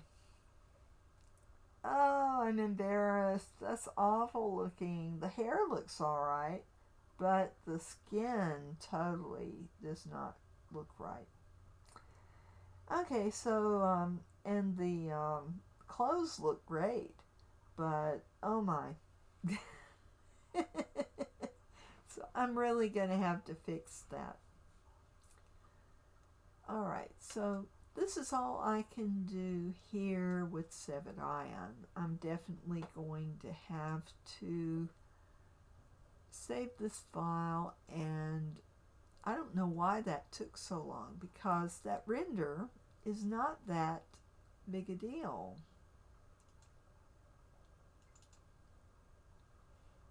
I mean, this is a very simple render. It should not have taken 15 minutes to do. That's just ridiculous. But anyway, and his eyes aren't blue.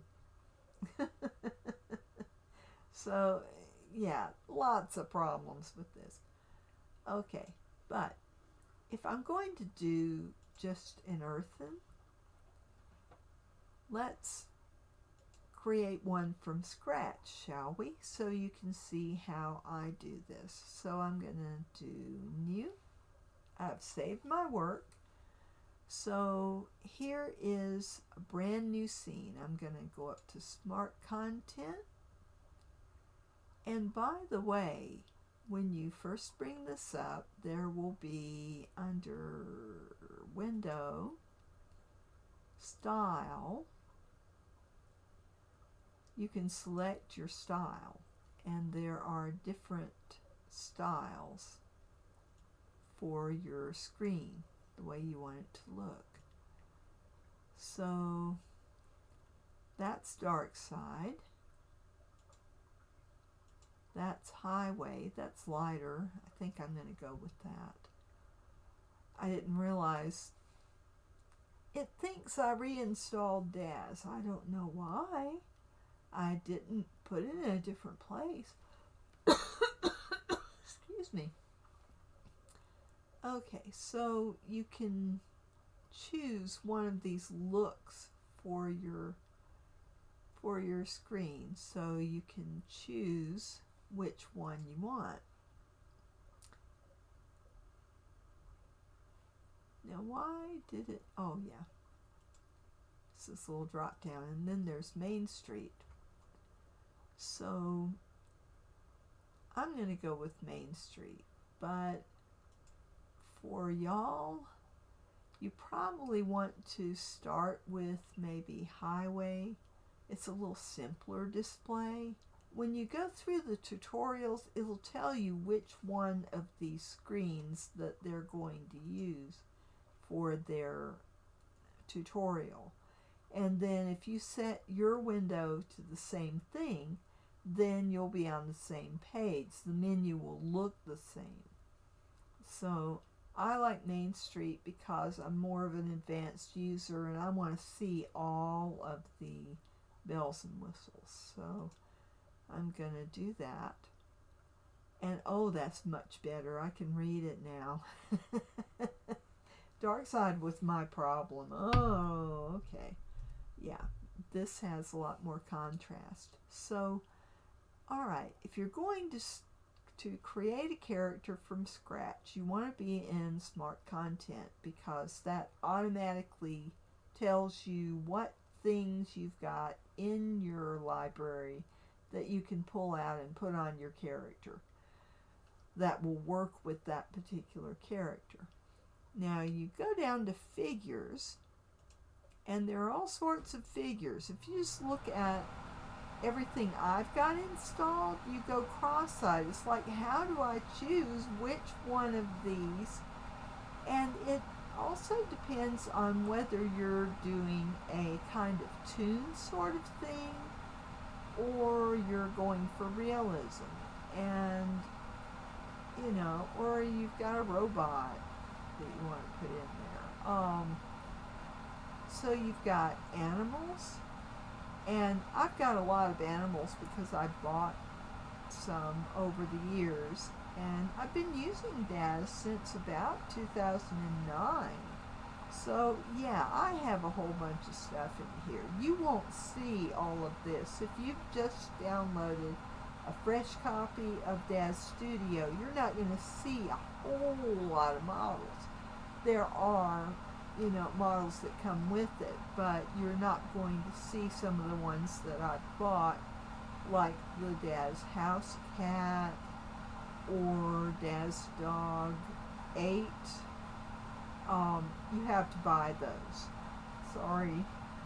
But there are things that come with it. I think DAZ Horse 2 comes with it. I'm not sure.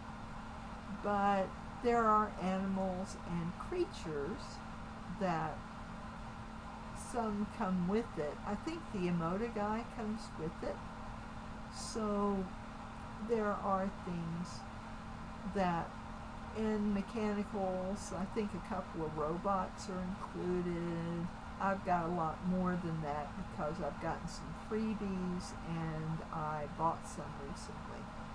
So, and as for people, you can go down and you can say, alright, I want to create a female. There's, boom, all the female characters. Or I want to create a male. So here's all the male characters. So I think I'll create another male, and you can go either fantasy sci-fi, or you can go real world, or you can go stylized. Stylized is kind of like cartoony. So, but if you're going for realism, then you've got all these choices. And I am usually going for either Genesis 8 or Genesis 8.1 because these are the most realistic characters. Now you can do the legacy ones, like the an advantage to the basic Genesis character is you can mix male and female. So if you're looking for you know, you want to create somebody who has characteristics of both genders, or you're creating a creature, then, you know, Genesis is probably the most malleable of the characters, but the Genesis character is the first in the Genesis line, and it's not as detailed or as pretty looking as Genesis 8 and Genesis 8.1. Now, to show you the difference, let me get a Genesis 8.1 out here. Now, the others are characters that an artist has created. And I've got a lot of these, some I got free. But if I'm creating a character from scratch, I usually go for just the Genesis 8.1 or Genesis 8 basic character. And that way I have a blank canvas. So these characters come with the free version of DAZ Studio. So I will try to limit myself to the things that you get for free. So let's create a character. So I haven't got a character in mind, and this is taking forever to come up. Oh my. Now, if I'm going to use just the lights that are included, there are some portrait lights that are included with your character.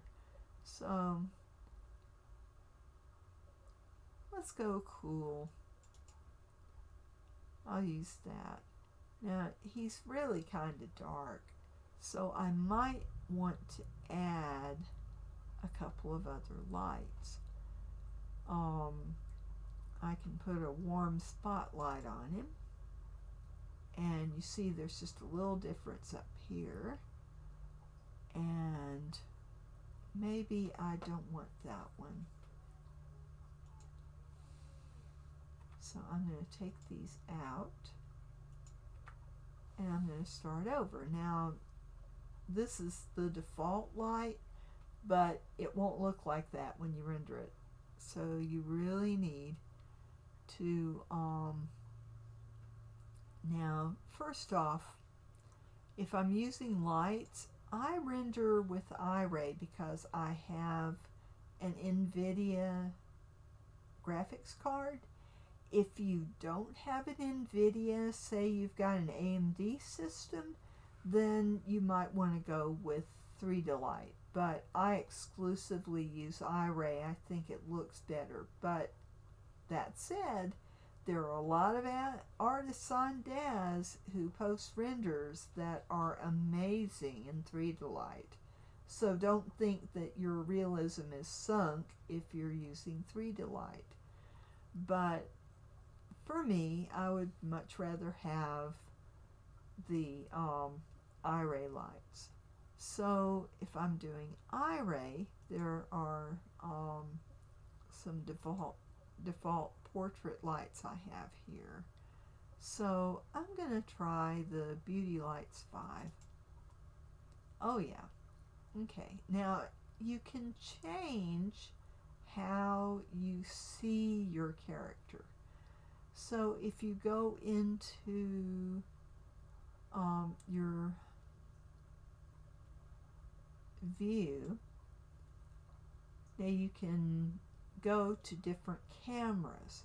So your cameras will show you front view, left view, come on, left, hello.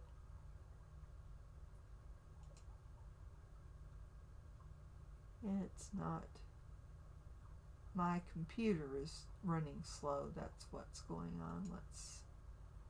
It's just not doing as I want at all.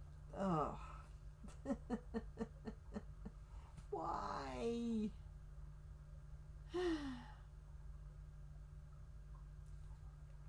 Okay. I'm totally not getting anything now. Alright. I don't know why my computer chose this particular moment to rebel, but it is not working. Come on, go to perspective view. Why is this happening? Let me try turning my stuff off. Alright. Okay. well, it was Discord.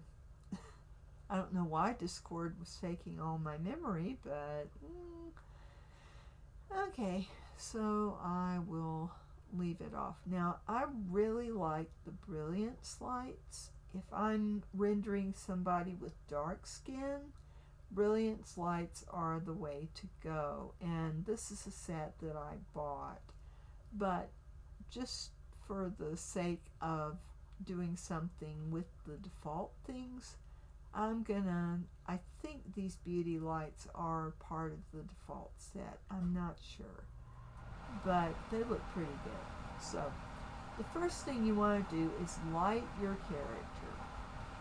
Then you're going to dress your character. So, think about what you want your character to wear. Now, in the wardrobe, and this is going to take a minute. Okay. You've got a whole bunch of things to choose from. And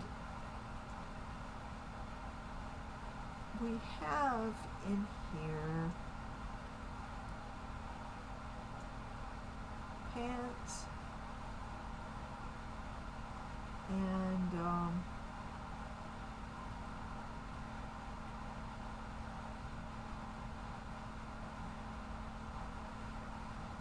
let's see, we've got, you can go by product, and I've got a lot of things, as you can see, that I could download and I haven't done it. So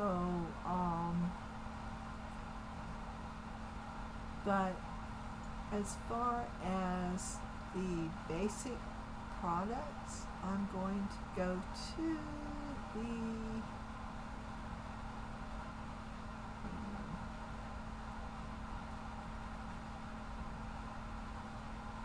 I want to go to the basic Genesis 8 starter kit, because if you're just starting out, all you need is Genesis 8. You do not need to worry about downloading Genesis 3, Genesis 2, Genesis, unless you just want to.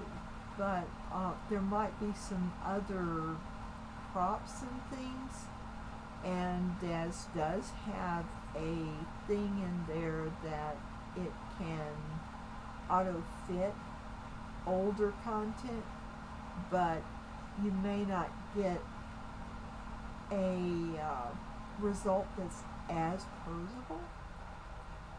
So I'm going to find, let me go back.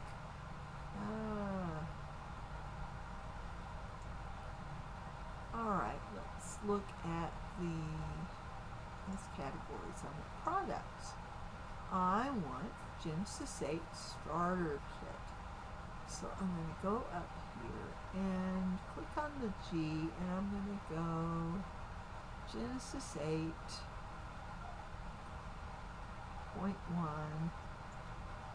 Oh, that's why I couldn't find the UV thing. Okay. Let's see. So the starter essentials, there should be a Genesis 8.1 starter essentials kit. So let's see. Nope. That's an old product. Let's see. This I bought so I could use female skins on my males. Okay, this is well, I don't see a Genesis 8 starter kit. That doesn't mean it's not here, I just can't see it.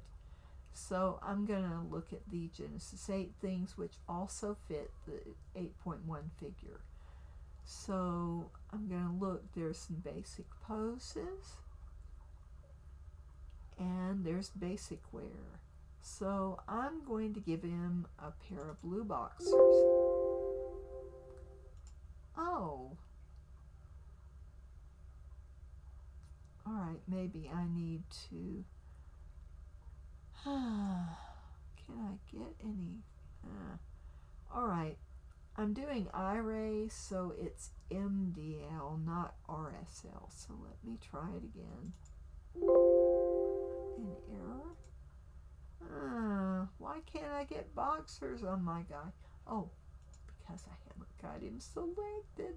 You have to go over here. This is your scene window, and that's where you'll be most of the time. Everything you add to your character appears in the scene window. So I've got to have him selected so I can put clothes on him. Now if I click that, it should appear. Why is it not?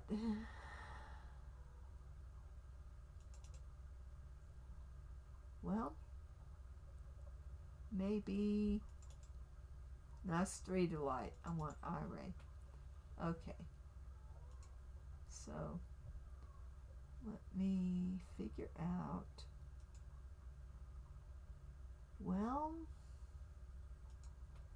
is it on him? No. So I've clicked him open and you see his skeleton here. So he's got a hip and a pelvis and a left thigh bend and a right thigh bend. Then you've got the left thigh twist,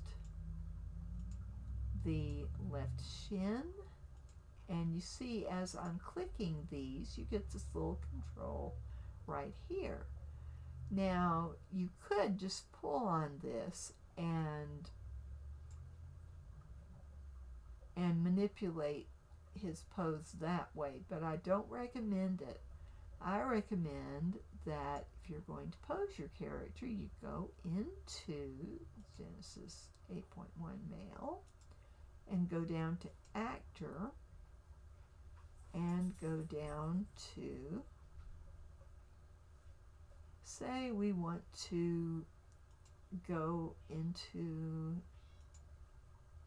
now this is more shaping than posing, but you want to go to pose controls, and when you're in pose controls, then you can go down here. Now the 3D Universe Pose Kit is not a default part of the software. You have to buy that.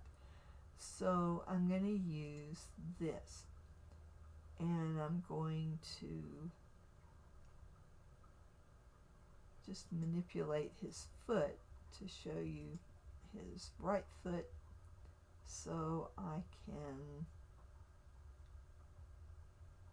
bend this. And if you're not seeing that, it's probably because I have not moved my camera. So when you grab these, you're moving the camera, and you can zoom in with the mouse wheel. And if you are trying to get a body part in the camera, if you click that and you go to this little thing with the photo corners and you just click that, now you have his foot, and this is his left foot. It's on the right, but it's his left, and that's what you look at. So we're doing left foot. We're going to bend the left foot. Okay, so you can see that it's really easy to do this with this slider. If you want his foot at a 90-degree angle, you can just type in 90 and hit enter, and there you've got a perfect 90-degree bend. So, or if you want a different kind of bend, if you want a 45-degree bend, then you can do that. But you can just manipulate his foot until it looks right. But I'm going to use Control Z to undo all of that and put his foot back where it was, because I'm not going to pose him that way. I usually use canned poses as a start, and then if I want something a little different, then I will manipulate. It's just quicker to use a canned pose first. So, but let's go back. So I'm going to zoom out, and I'm going to click on his body and do that. Okay, so I'm going to zoom him out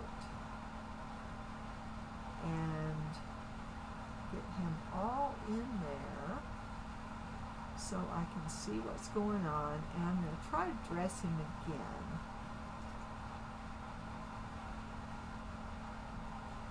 I didn't have him selected. Now, it could be that these outfits don't fit him, but that doesn't sound right to me. You should just be able to double click and have these things happen. And say I want this pose, this base pose sitting. That works. So I should be able to put clothes on him by just double clicking. I can also do things like go to eye colors or skin. I can set the translucency of his skin to medium. That will make him, and it's just not working because that's Genesis 8. So where is Genesis 8.1? If this isn't the right set, then why can't I do this? I don't understand this at all. Well, so much for that. Let's see here. Let's go back to smart content. I really don't know what comes with the basic stuff, so you'll just have to see for yourself. I am sorry. I don't want to just fool around with this all day. Suffice it to say, I have a lot more things than you do because I've had DAZ since 2009. So I've got a lot of stuff in my inventory to put on him. But, you know, you will see what you have choices of when you download the program and start it, and create an account at DanniStories.com, and then you'll be able to log in automatically, and whatever you get as freebies every week, you can put them into your DAZ and you're good to go. Every Wednesday there are new products. So, and of course you can buy things, but the freebies are great and you can use them. A lot of the poses, if you use, say, a Genesis 3 pose on this character, it's not going to look as good, but you can always go in and manipulate it. So don't be afraid to use older poses on the Genesis 8 series characters, and usually what works on Genesis 8 will work on Genesis 8.1. That's been my experience. I don't know why it's not working for me tonight, but let's put some clothes on this man. I would really like to put some clothes on him. And I've got outfits that I bought, but I'm trying to think of something that I got that, let's see, I'm going to put it on files, and I'm going to select pants, and I'm just going to put a pair of pants on him. The Henley pants, I think the Henley outfit came with something free, so I'm going to put those on him. And now he's got pants. Now I will put the Henley shirt. Okay. Now say you don't like the color of this shirt. You know, guys wear a lot of gray and stuff, but I don't like the color of this shirt. But what I can do is I can select the shirt, the Henley shirt, and I can go to surfaces, and I can, hello, my daughter is here. Let's see, I can, whoops, love you too. Just wanted to come give you a hug. Thank you. Okay, you can go to base color, and as you can see, it's this gray. The texture, we're looking at the actual texture file that the software takes that texture and lays it over the 3D model to give it that look. Now, if I want to use a different color, I can try putting that color on top of this texture. So what happens if I select this and I go for a dark blue? Voila! I have a dark blue shirt. And I like that, so I'm going to keep that. Alright, so now he's bald. Let's put some hair on him. So we're going to go back, Mom, and it's not showing Daz again. oh, Did you switch back? oh dear, this is bad. Let me go to this. Yeah, because I looked at the Twitch stream and saw a black background. It's like, uh-oh. Uh-oh. Oh dear. Alright. I'm choosing Daz. Now this will show. Alright. Oh, thank you. Crackers. Okay.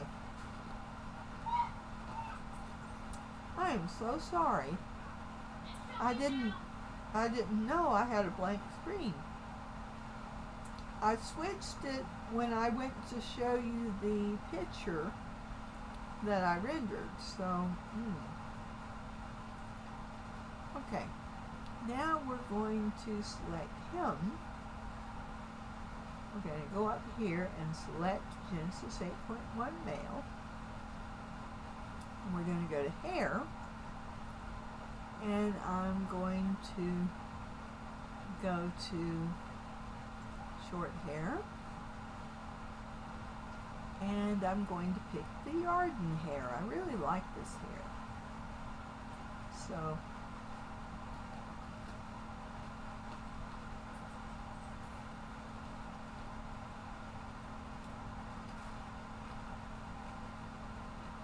okay, now here's how you get the hair color you want. You go down here to the Yarden hair, and you go to materials. And here's all the colors that April YSH has for this particular hair. There's a good bit of variation in what color you can have. And you can even go with the white and pink.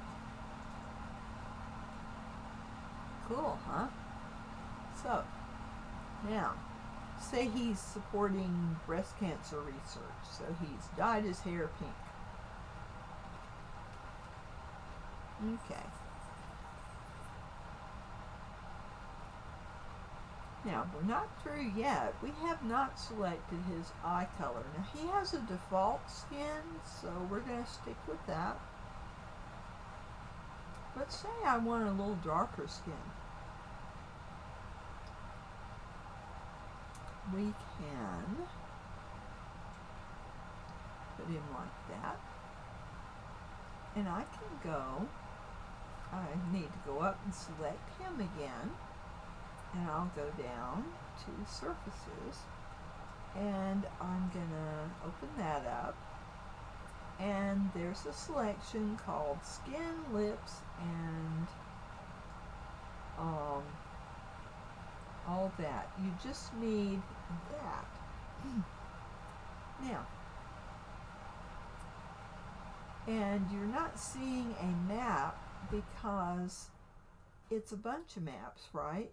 The skin of each area of the body has its own map, so you're not going to see, when you're choosing multiple things, you're not going to see just one map, and it can only show one at a time. So just because there's no map shown there, don't think, oh, my character's broken. No. Those maps are there, it's just it can't show but one at a time. But you can select all of this at once and give it one uniform shade. So now you can go here and you can pick what color you want his skin to be. Now, if you're going for, say, a dark skin color, you can do that, and you get this lovely bronze brown. So now I'm going to put a light in there, and my favorite light is the Brilliance set for dark skin. Now I'm also going to set the skin SSS down some, because dark skin is not as reflective. So if you have the SSS set lower, you will get a darker skin tone.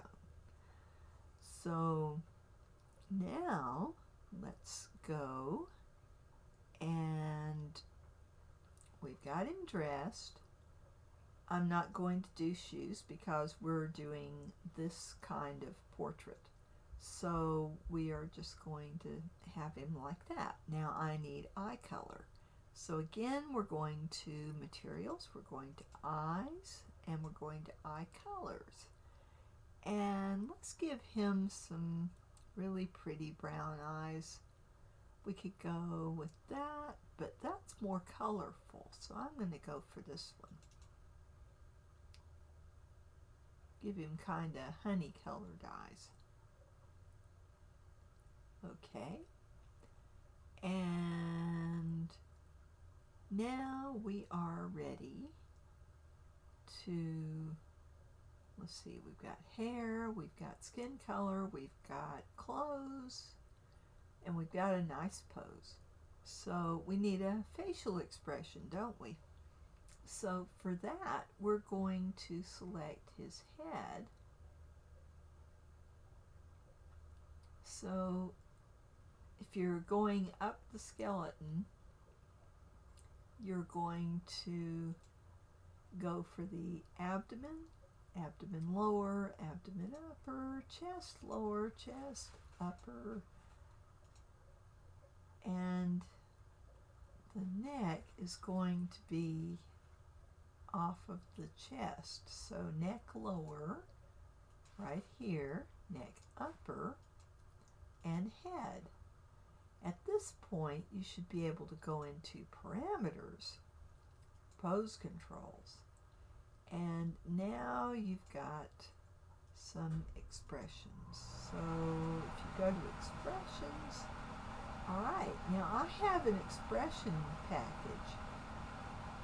I have a couple of expression packages. I can have him coughing, but I think I'll just go, I can make him happy. Now this is a package that I bought to be able to get facial expressions. Why is his expression not changing? Well, let's see.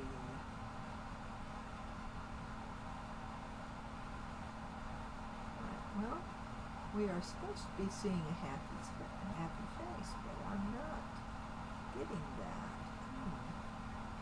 let's see.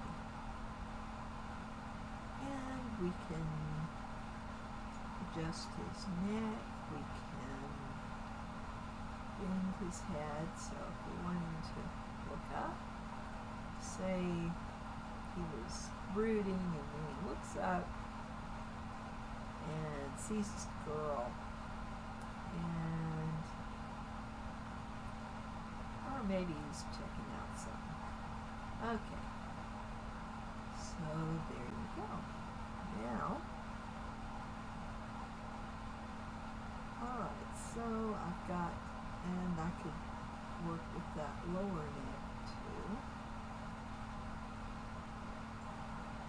Say he's looking up, so we can work with that too, and kind of do kind of like that. So, all right, now we have his eye color, his skin color, and everything, and lights. We have no lights in this scene, so we need to go to the content library because we'll just have to do that.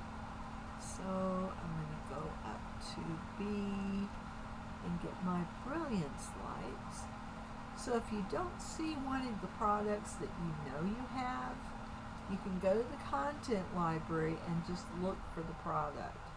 So I'm in products and I'm looking for my Brilliance Lights. So I'll go down here until I see the Brilliance Lights.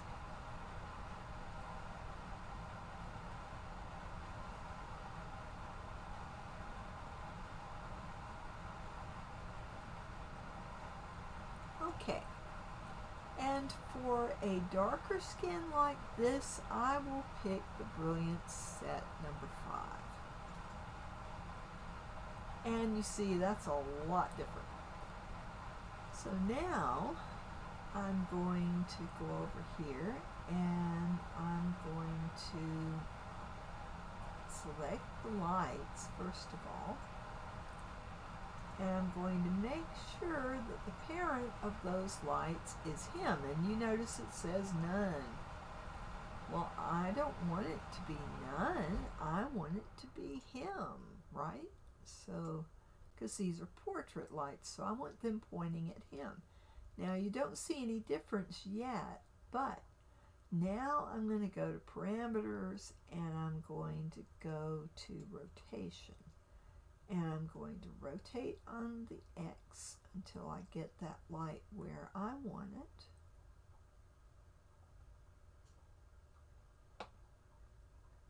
Much better. Now I'm going to rotate it on the Y axis, which is the up and down. And I'm going to rotate it on the Z, which is side to side. Now I've got him the way I want him. Now this is not how the final render is going to look. You have to render it first. So I'm going to go down to Render Settings, and General is where you want to be. And you can look at all these different kinds of things depending on what size you want the final picture to be. If you want it to be large, then you can set it, and also you can have it 4:3 like a PC screen. You can have it widescreen like movies that are widescreen. You can have it Ultra HD. You can have it Full HD. So you've got a lot of choices here, but basically these are the aspect ratio that your final picture will be. And for a portrait, I want it to look more like a book cover. So I have this custom one I made, and basically you can do one of these choices is, let's see, if I can see it. Golden ratio portrait. You can do that, and I like it a little wider, but hey, you know, this is the default golden ratio portrait. And I can just have it do that, and it will be 3,000 pixels high and 1,854 pixels wide.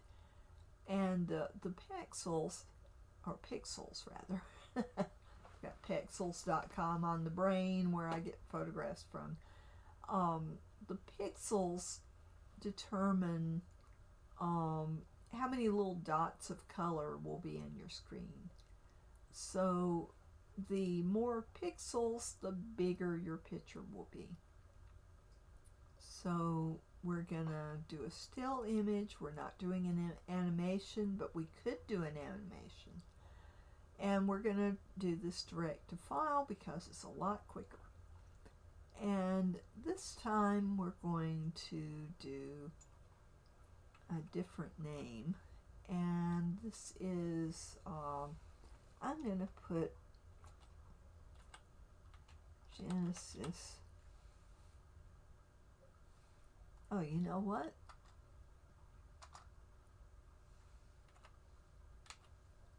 I forgot the most important thing. And you can't put a dot in a file name because it will mess it up. So I'm putting a dash instead of the dot for 8.1. Alright. I have forgotten the most important thing. You want to go into your parameters on this character, and you want to make this character your own. So you're going to go into shaping, and you're going to go into people, and depending on how you want the guy to look. Now if you go into people and you've got these people already in here. Now I bought David, but and Callan, but and I bought Michael 8. So you may not see any, you know, and I've also bought Graylian. So any figures that you have bought, like Raw Cat Guy, are going to show up here by default. But you're probably not going to see any people, but you can go real world, and if you don't have anything out here to do sliders, don't panic, because you can always do this from scratch. And I have an alien body shape modification package that is very good. But if you're just working with the body, if you're just doing real world and you're just going to give him a shape that you've got in your head and you want to make him look that way, so you can go to your head parameters, and these are called morphs. So if you don't have any morphs, any face morphs or anything like that, then of course you're not going to have these sliders. I've bought many of these packages over the years. The most useful of these is the Faces of the World packages, and there are 3. There's one for Europe, there's one for Asia, and there's one for Africa.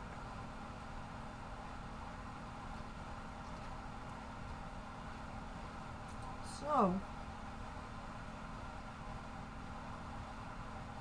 if you're doing a person of color, they're not going to look like a white person. I mean, they may, but they're usually going to have some facial characteristics. So I have the Faces of Africa package. So if you want them to look more North African, you can see as I move this slider that is giving him some North African features. So you can vary these and East African in there. Just a bit. And I'll go with that. And gradually I'm turning this stock character that has one look into the way I'm imagining this man looks. So you can, play with the sliders and make him look the way you want him to look. So now I've got him a little more ethnic looking. And this hair may or may not fit with the ethnicity that I've got. So, okay. So I can work with his face. Now, if you're working with a part of the body, zoom in on that part of the body. Do not try to manipulate this stuff when you are a mile away, because it will not look as good. So that's a little pro tip for you. Zoom in on whatever you are working on so that you can see what changes you're making. And don't do anything extreme. You'll notice that all these sliders say 0. And you really don't want to go over 25% most of the time, because you can break your model and have to start all over again. So if you make a change and you don't like it, Control Z is your friend. That makes it like you didn't touch the slider. So don't make extreme changes because they won't look realistic. And it's better to go by a photograph to do this. I'm just doing it out of my head because it's 10:45 already and I want to end the live stream soon. But if I was going to really do a good job at this, I would go on Pexels.com and find a photograph of somebody that looks like my character. Then I would go into DAZ and try to make this character look like the picture. But just for the sake of time, I'm going to kind of do the eyes, and I've got too much there, so I'm gonna, let's see. Oh, that's already dialed in, so I'm not going full with the eyes anymore. Let's see. And as you can see, I've already got figures in here, so I'm gonna leave it like it is, but if I wanted to make it a little different, I could. And there's just subtle changes you can do. That's probably way too much. Way too much. Okay. So if I want to, now I have teeth adjustments because I got a package for that, but these are the default things. So say I want to make his upper lip height a little closer to his nose, I can do that. If I want to do the lip upper outer curves a little more, I can do that. And I can kind of manipulate random things. Faces are not symmetrical, so if you don't learn anything else from this video, think about that. Faces are not symmetrical, so you don't want to have your face totally symmetrical. So you're gonna maybe move the mouth over slightly, or have a little you know, a little asymmetry. You can also work with mouth width and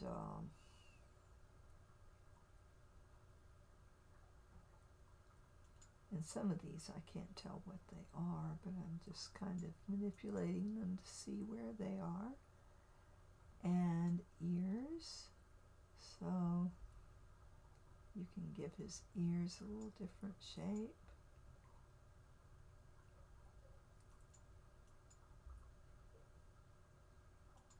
And there's all sorts of things you can work with. Now, the parts that aren't going to show in the picture, I'm not going to fiddle with, but I can.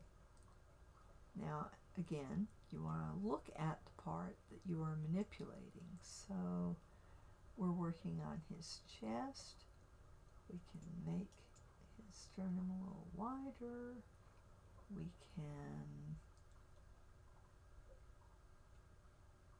work on collarbone detail. Put more detail in that, and I need to move this down so I'm seeing what I'm doing. So I'm going to give him more detail in his collarbone and arch the ribs a little bit. And then his hands, let's see his hands. Hands are so important. That's one of the most important things to work with. So you can work with finger length. You can give him long fingers like a guitarist would need, or short fingers like a pianist. So you can think about, you know, how you want his hands to look. If you want them to look more beefy or more slender, and you can make his fingers wider.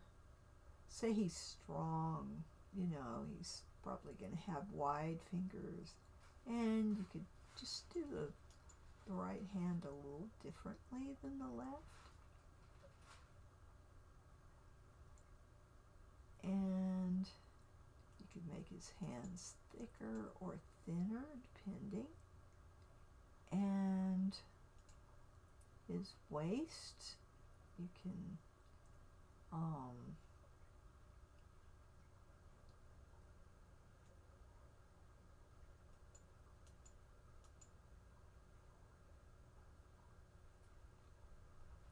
and for a full body, there should be things like, yeah, these adjustments should be on here, so you can make him like a bodybuilder.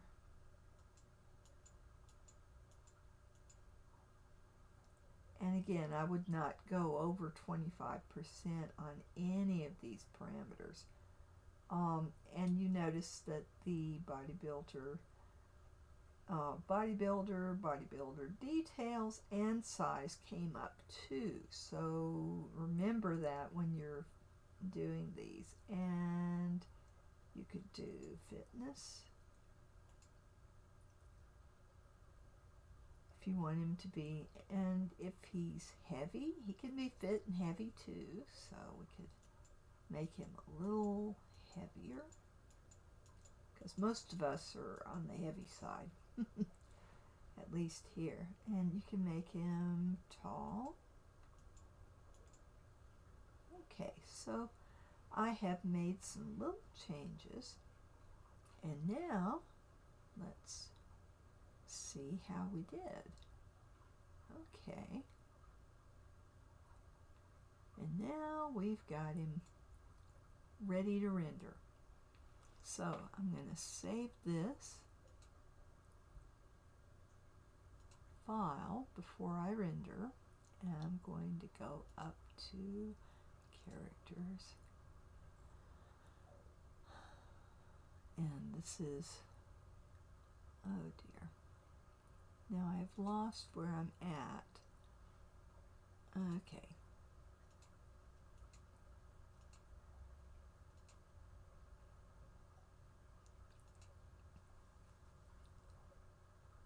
I don't have a folder for 8.1, so I'm just gonna make him earthen, and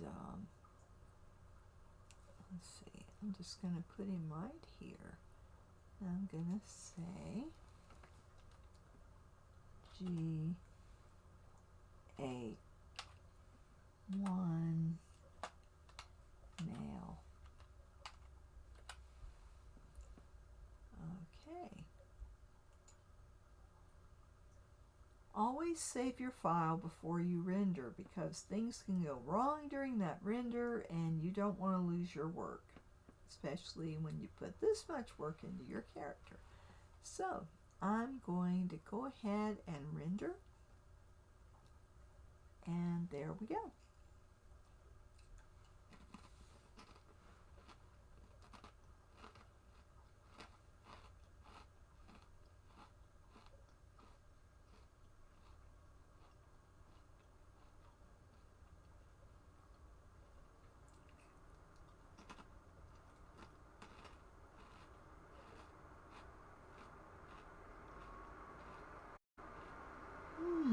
These are good.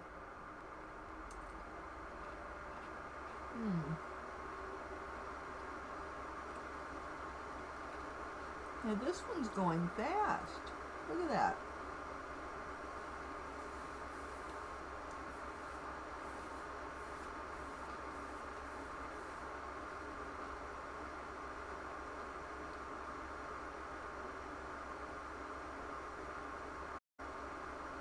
Note to self, do not run Discord and DAZ Studio at the same time that you've got Twitch Studio going, because it'll slow it down.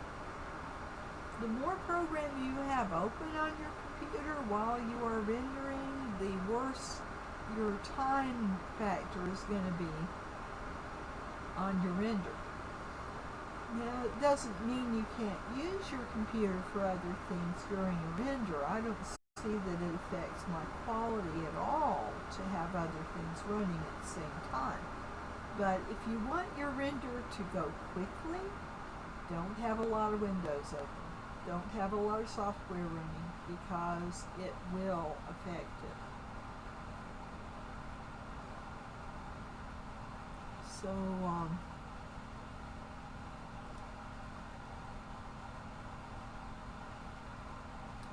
here we are, almost there. And this is going to be probably a 3-minute render, which is my ballpark for renders with just one character in there, with hair, with clothes, usually about 3 minutes. So definitely big difference to not have Discord running at the same time. And it's probably all the bells and whistles that I have in my on my Discord server that makes it heavy. So that too.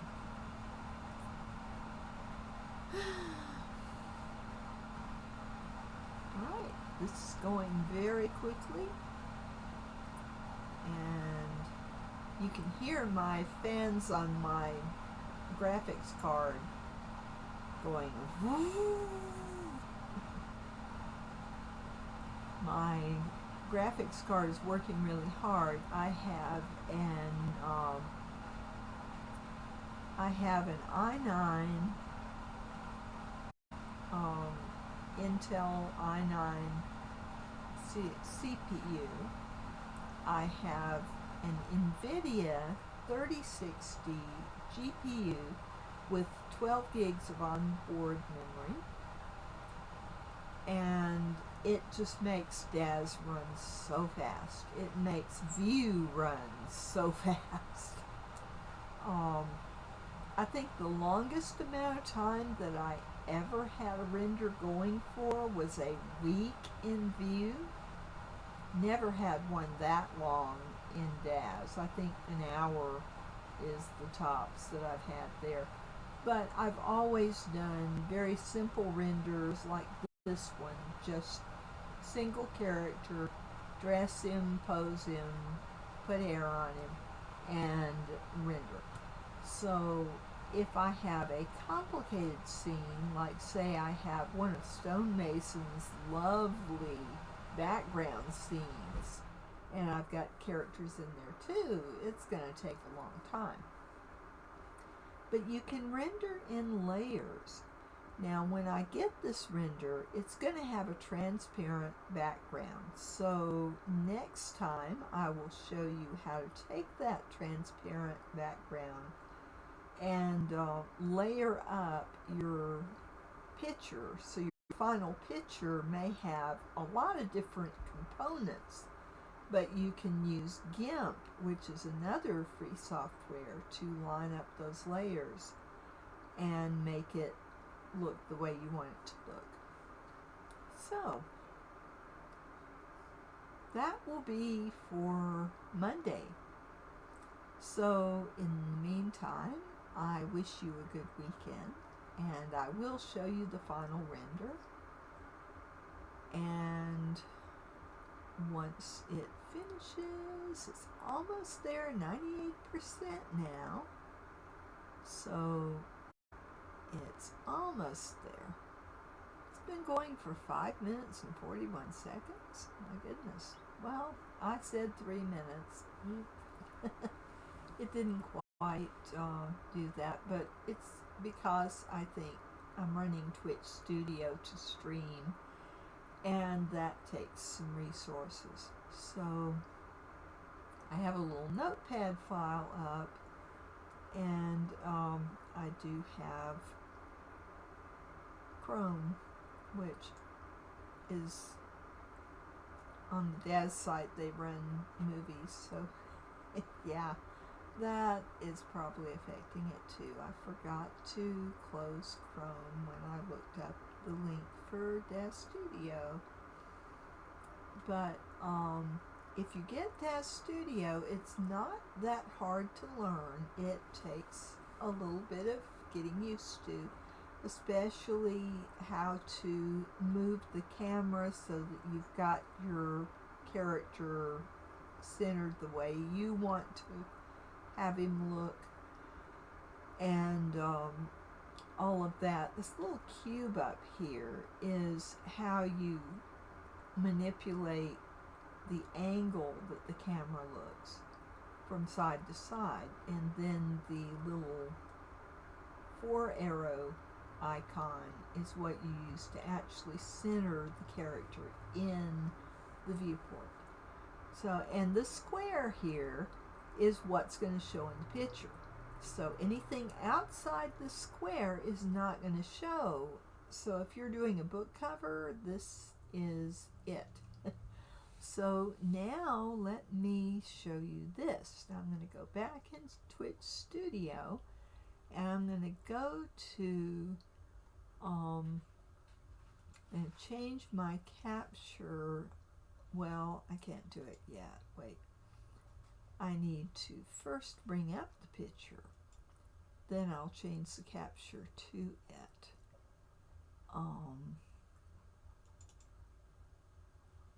So I will go la la la la la la. Yeah.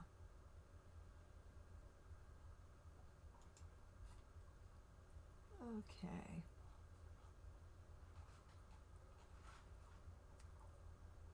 Well,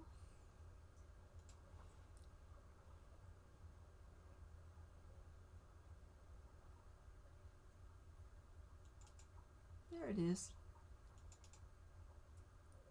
Oh, he turned out very well. Okay. So, well, at least I think so.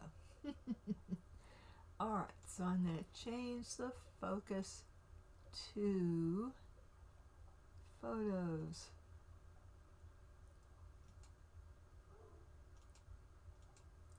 And now you should be seeing my render. So what do you think? Let me know in the comments what you think of that render. So this is just very simple. This is not a high quality skin because I just colored the default skin. But this is just to show you that you can do it without Skin Builder, but if you want a really good looking quality skin, I would suggest you buy a copy of the Genesis 8 Skin Builder. And it is for females, so you will also need the UV swap product. And I will put links to those in the description after this is over, so that you can get those too if you like. But I would suggest that before you go investing in a bunch of stuff for DAZ 3D, use it for a while and just make some characters. Your first characters probably won't look that great. That's okay. It's a learning curve. And, you know, it is much better to play with this stuff and learn what it can do before you go investing in a whole bunch of products for it. And maybe you'll grow tired of it and decide this is just too hard, I don't want to do it. But I would suggest that if you're interested in making your own characters in DAZ 3D, then DAZ 3D is probably the easiest way to go as far as making a character, because you already have people models and all you have to do is modify them to the way you want them to look. So I would suggest that you play with this a little bit and just see how you like it. And if you're not satisfied with the DAZ models, you can download Blender and do it from scratch, but it's a big investment of your time to learn Blender and be able to sculpt a person. So, you know, I want to learn Blender, and I've learned a little bit of Blender. I was able to do my giant buildings, which are 7-sided and 9-sided pyramids,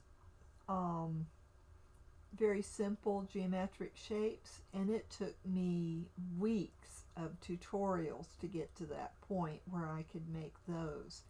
And that wasn't a very technical thing. So yeah, Blender is a little more daunting, but it is definitely worth it.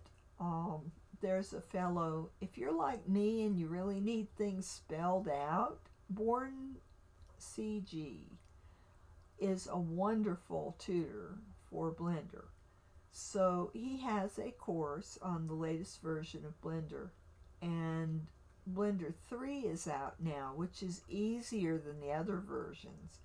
So I would strongly suggest, if you want to make your own 3D models, that you at least download Blender and go through some of the tutorials and just see what 3D is all about.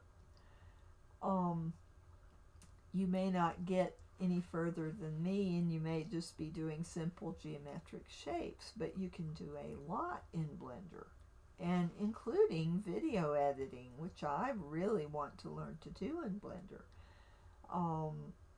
So there's a lot you can do with all sorts of software. Another one that I am currently learning some about is Unreal Engine 4. Now they're coming out with Unreal Engine 5 soon, and it's in beta. You can get the beta to play with, but I've been playing with Unreal Engine 4 because it's the most recent stable version. And it has possibilities for live streaming. I am really thinking about doing my live stream from Unreal Engine someday. I can put 3D models in there and have mixed reality. That sounds really cool to me. So that's another thing that's on my back burner. What's on your back burner? If you're writing, and if you're watching this because maybe you want to get into writing but you don't know how, my advice to you is to open your word processor, and if all you have is Windows Write, that's enough to get started, but eventually you might want to get LibreOffice. If you are like me and can't afford the Windows Office suite, which now that it's subscription is just horribly expensive, I use LibreOffice to write my stories, and then I will pull them into Scrivener, which is a paid app, and Scrivener is up to version 3, and I love it. If you're doing anything where you need to have a bunch of little pieces all together in one program,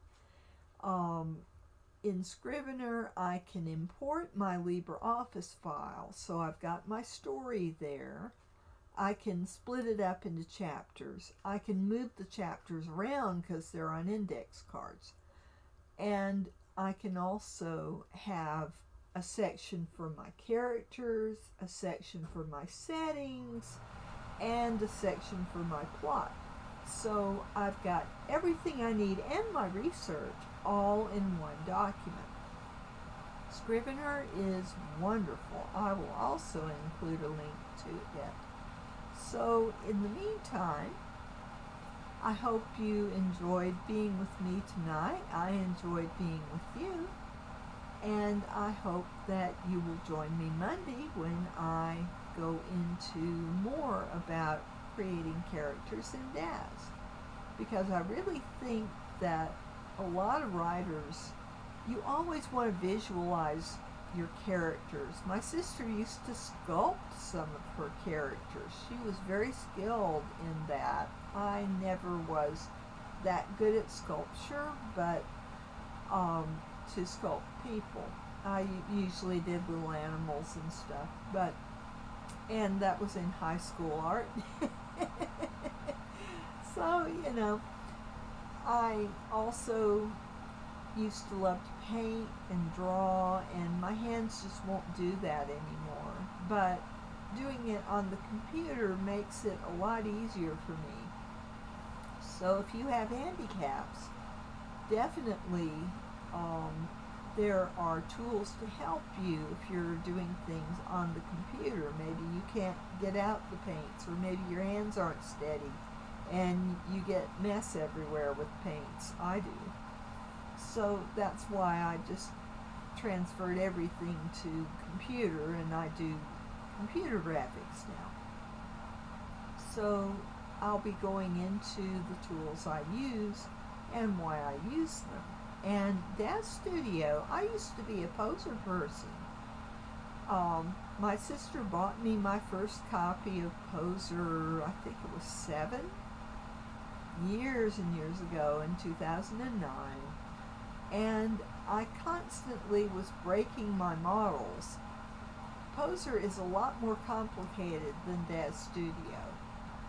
It has a lot more powerful tools, so there were a lot more things I could do in Poser than I could do in DAZ Studio, but over the years DAZ has caught up, and now I think it's better than Poser. I am excited about Poser 12 and the direction Poser is going, but now that I've gotten used to DAZ Studio and I'm invested in some tools to help it work better for me, I really have switched over to DAZ Studio totally, and that's what I use for making all of my characters. So there's a lot of choices out there, and I'm not trying to push my particular choices, but I do tend to go with free open source software because in a lot of cases it's better than the commercial products out there that costs a whole lot of money. So I haven't found a substitute for View 2016 yet. I am going to play with Bryce and Carrera. I've got trial versions of both of those that I play with occasionally, but I really like View and I'm used to it, and I've done a lot of tutorial work in it, so I know how to get a background that I like out of that. But I will also show you some alternative means of getting backgrounds for your characters, for your book covers. So please join me again. I hope you enjoyed this little foray into DAZ, and I am sorry that I had the blank screen, but I will be doing this again. So until next time, I hope that you have a happy rest of your night, and happy days until Monday. I will be back with another session of making characters in DAZ, and I plan to do a good many of not only that, but I plan to explore Roblox more, and I may do an Unreal Engine one just to show what I've learned so far in there, which is not much, but when I feel like I know it well enough to show you something, I'll do that too. There are so many tools for us writers out there, and in case you're just watching this out of curiosity and you're thinking about, well, I might write someday, I encourage you to learn more about writing, because anybody can do it.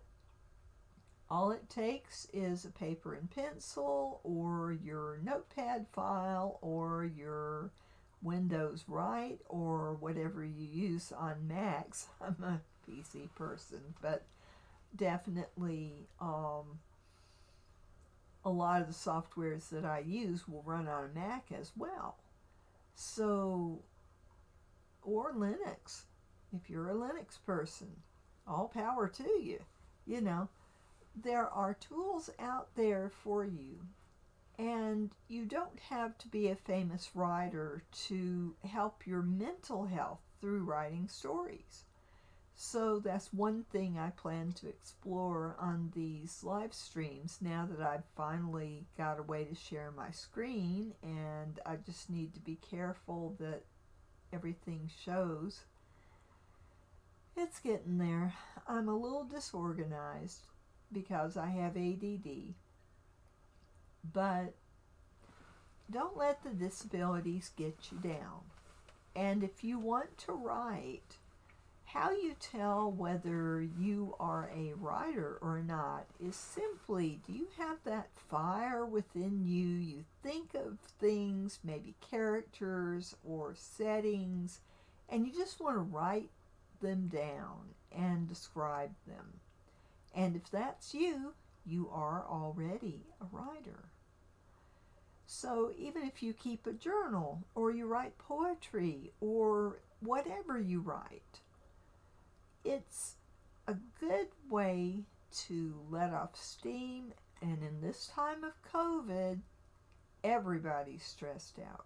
Everybody I know is stressed out.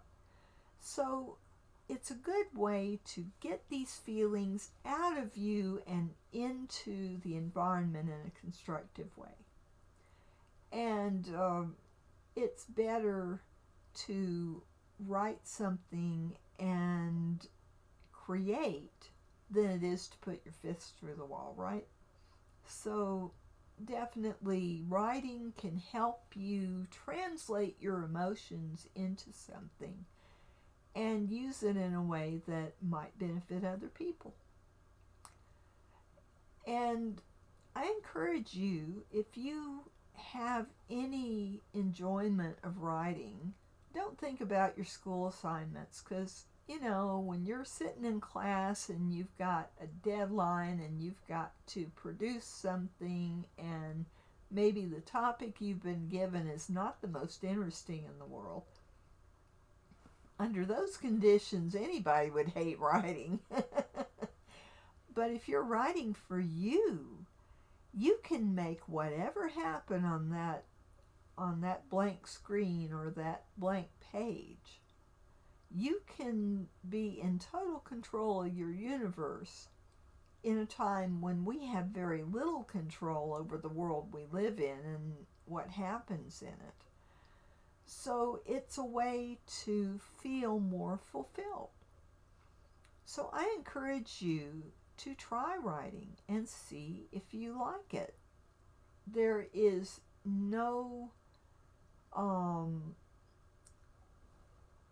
there's no pressure, there's no time limit.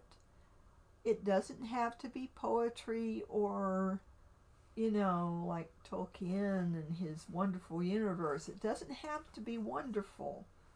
It just has to be written down. So writing is a way to mental health. Whether you're published or not, whether anybody but you ever reads it or not, if you get any enjoyment over putting words on a page, then stay tuned. I'm going to help you to learn to unlock your potential in writing, because this is one way that us handicapped people can cope with the world around us and our limitations. So have a good night, and I hope to see you again. And sorry for the technical problems earlier, but I hope that the second time around I got something up there that's useful. In the meantime, have a good few days there, have a good weekend, and enjoy the things you can do. Put that can't do list aside. Concentrate on what you can do and what you enjoy doing, and life will be better for you. So, good night, have a good one, see you Monday. Bye. I'm going to end it now.